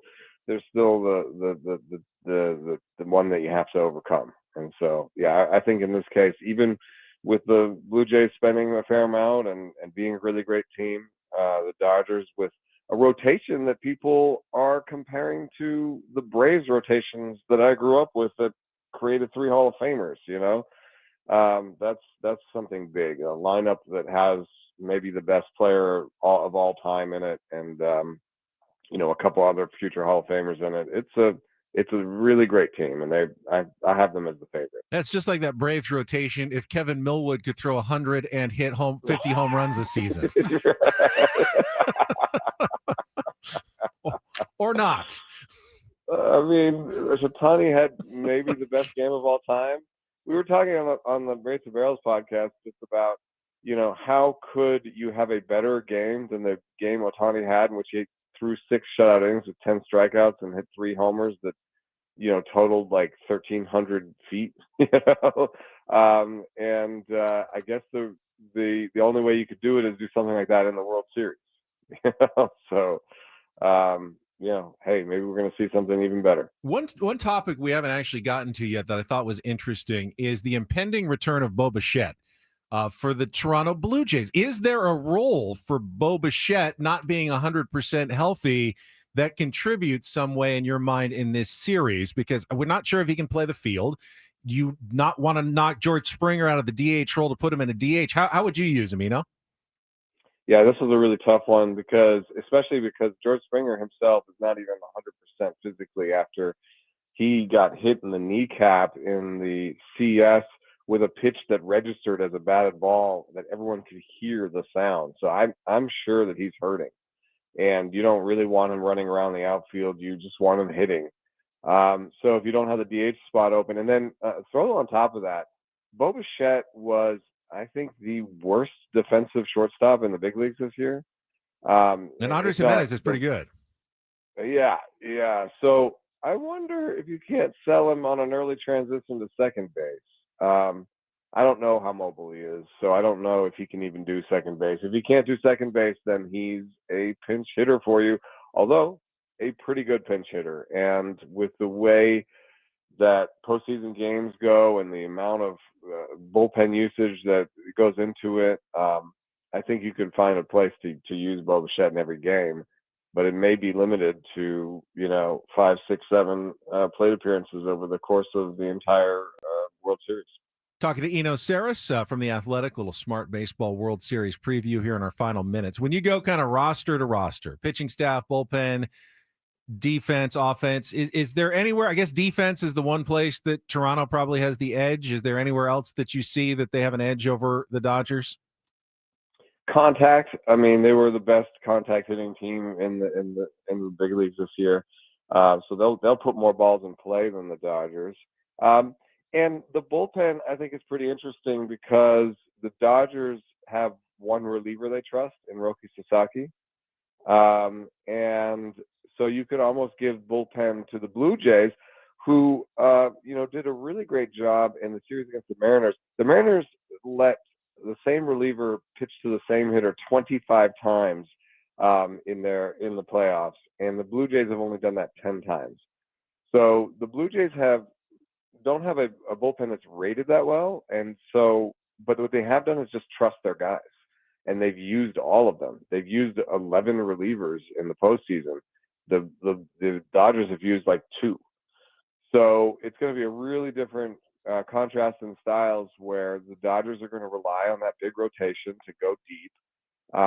And if the Blue Jays' contact ability can push any of those starters out of games, then I think that the bullpen quality probably points to the Blue Jays. So it's a pretty well-matched situation. It's just that the things that I care about the most, which is power in the lineup and the starting rotation, those things go to the Dodgers. I can tell from your comments, it sounds like you were very much opposed to Dan Wilson bringing in Bizzardo against George Springer as opposed to someone else like Andres Munoz.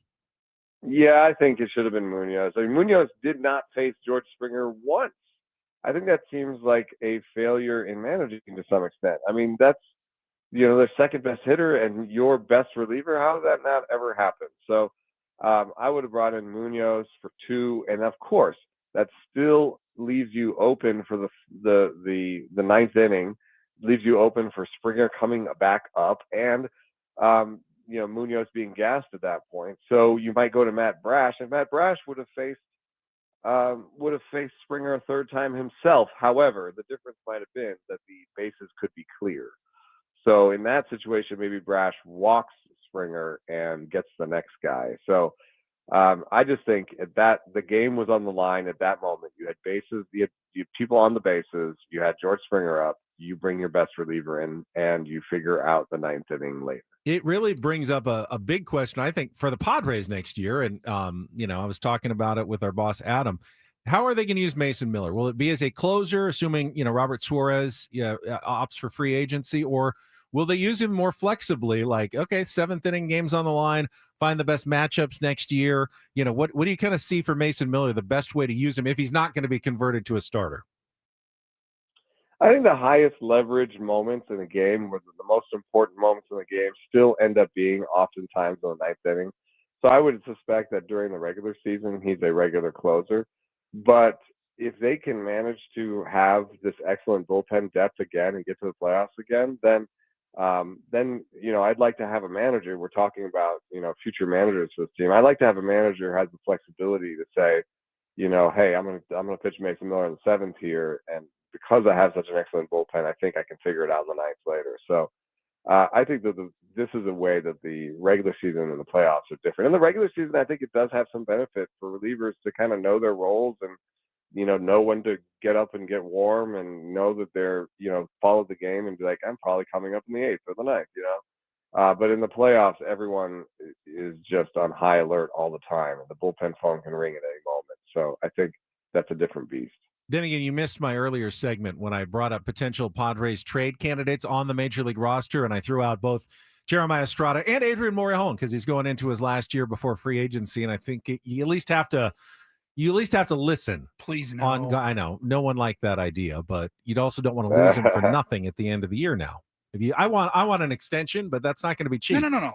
We talk about it all the time. Sometimes you just get to enjoy a player for the last year of their contract, and if it doesn't work out, if they go their separate ways, you shake their hand and thank them for their year of service. But is that smart baseball to do that? With a team like this, I think you kind of want you're a win now team, dude. Yeah. I don't know. Yeah. I don't think any amount of trading Adrian Morejon's not going to help you deal with the fact that you have three $30 million guys on the roster the next year. So this is a team that should be thinking about one baby footstep in front of the other, I think. And for what it's worth, when I was talking about finances last week, I think I had double added arbitration. So they might have a little bit more. Nice. Than $20 million, maybe 30, 40, something like that. But what I do think is they're going to probably give the qualifying offer to Cease and King. We talked about this a little bit. Now, I was thinking about it more. I think there's a big chance one of them takes it. I think it's good. We talked about it last week that one of them could want to rebuild their value with a qualifying offer. I don't doubt it. Eno, really appreciate it. We'll let you get back to your recovery, and we're always with you for smart baseball, but not to do our taxes, apparently. Let's have a good World Series. Thanks, guys. Thanks, Eno Sarah, Smart Baseball, brought to you by 7 Mile Casino. Always appreciate Eno, especially moving up on a different day when he's not feeling that well. So next Thursday, we'll Game 4? It will be through Game 5 already. Wow. We'll be done with 5 games, getting potentially ready for Game 6, or the offseason will already be underway. Next time we talk to Eno Saris, it'll be like, all right, are the Dodgers going for the three-peat next year? It could be. It could be. Although everyone we talked to today kind of said, hey, don't sell the Blue Jays short. They have a better chance in this series than you think. So a quick update. Woods is alive and productive. He's already had breakfast. He's gone to Dick's Sporting Goods. And he's about to concierge himself in Phoenix, going to meet an ASU student who wanted to talk about broadcasting. So Phoenix's concierge is doing a little meet and greet with a journalism student at ASU this morning instead of doing the show with us. The guy is unbelievable. He's always doing something. All right, that's it for us. Remember, tomorrow we got Best of Ben and Woods from 6 to 8, Sam Levitt from 8 to 10, that tomorrow and Friday.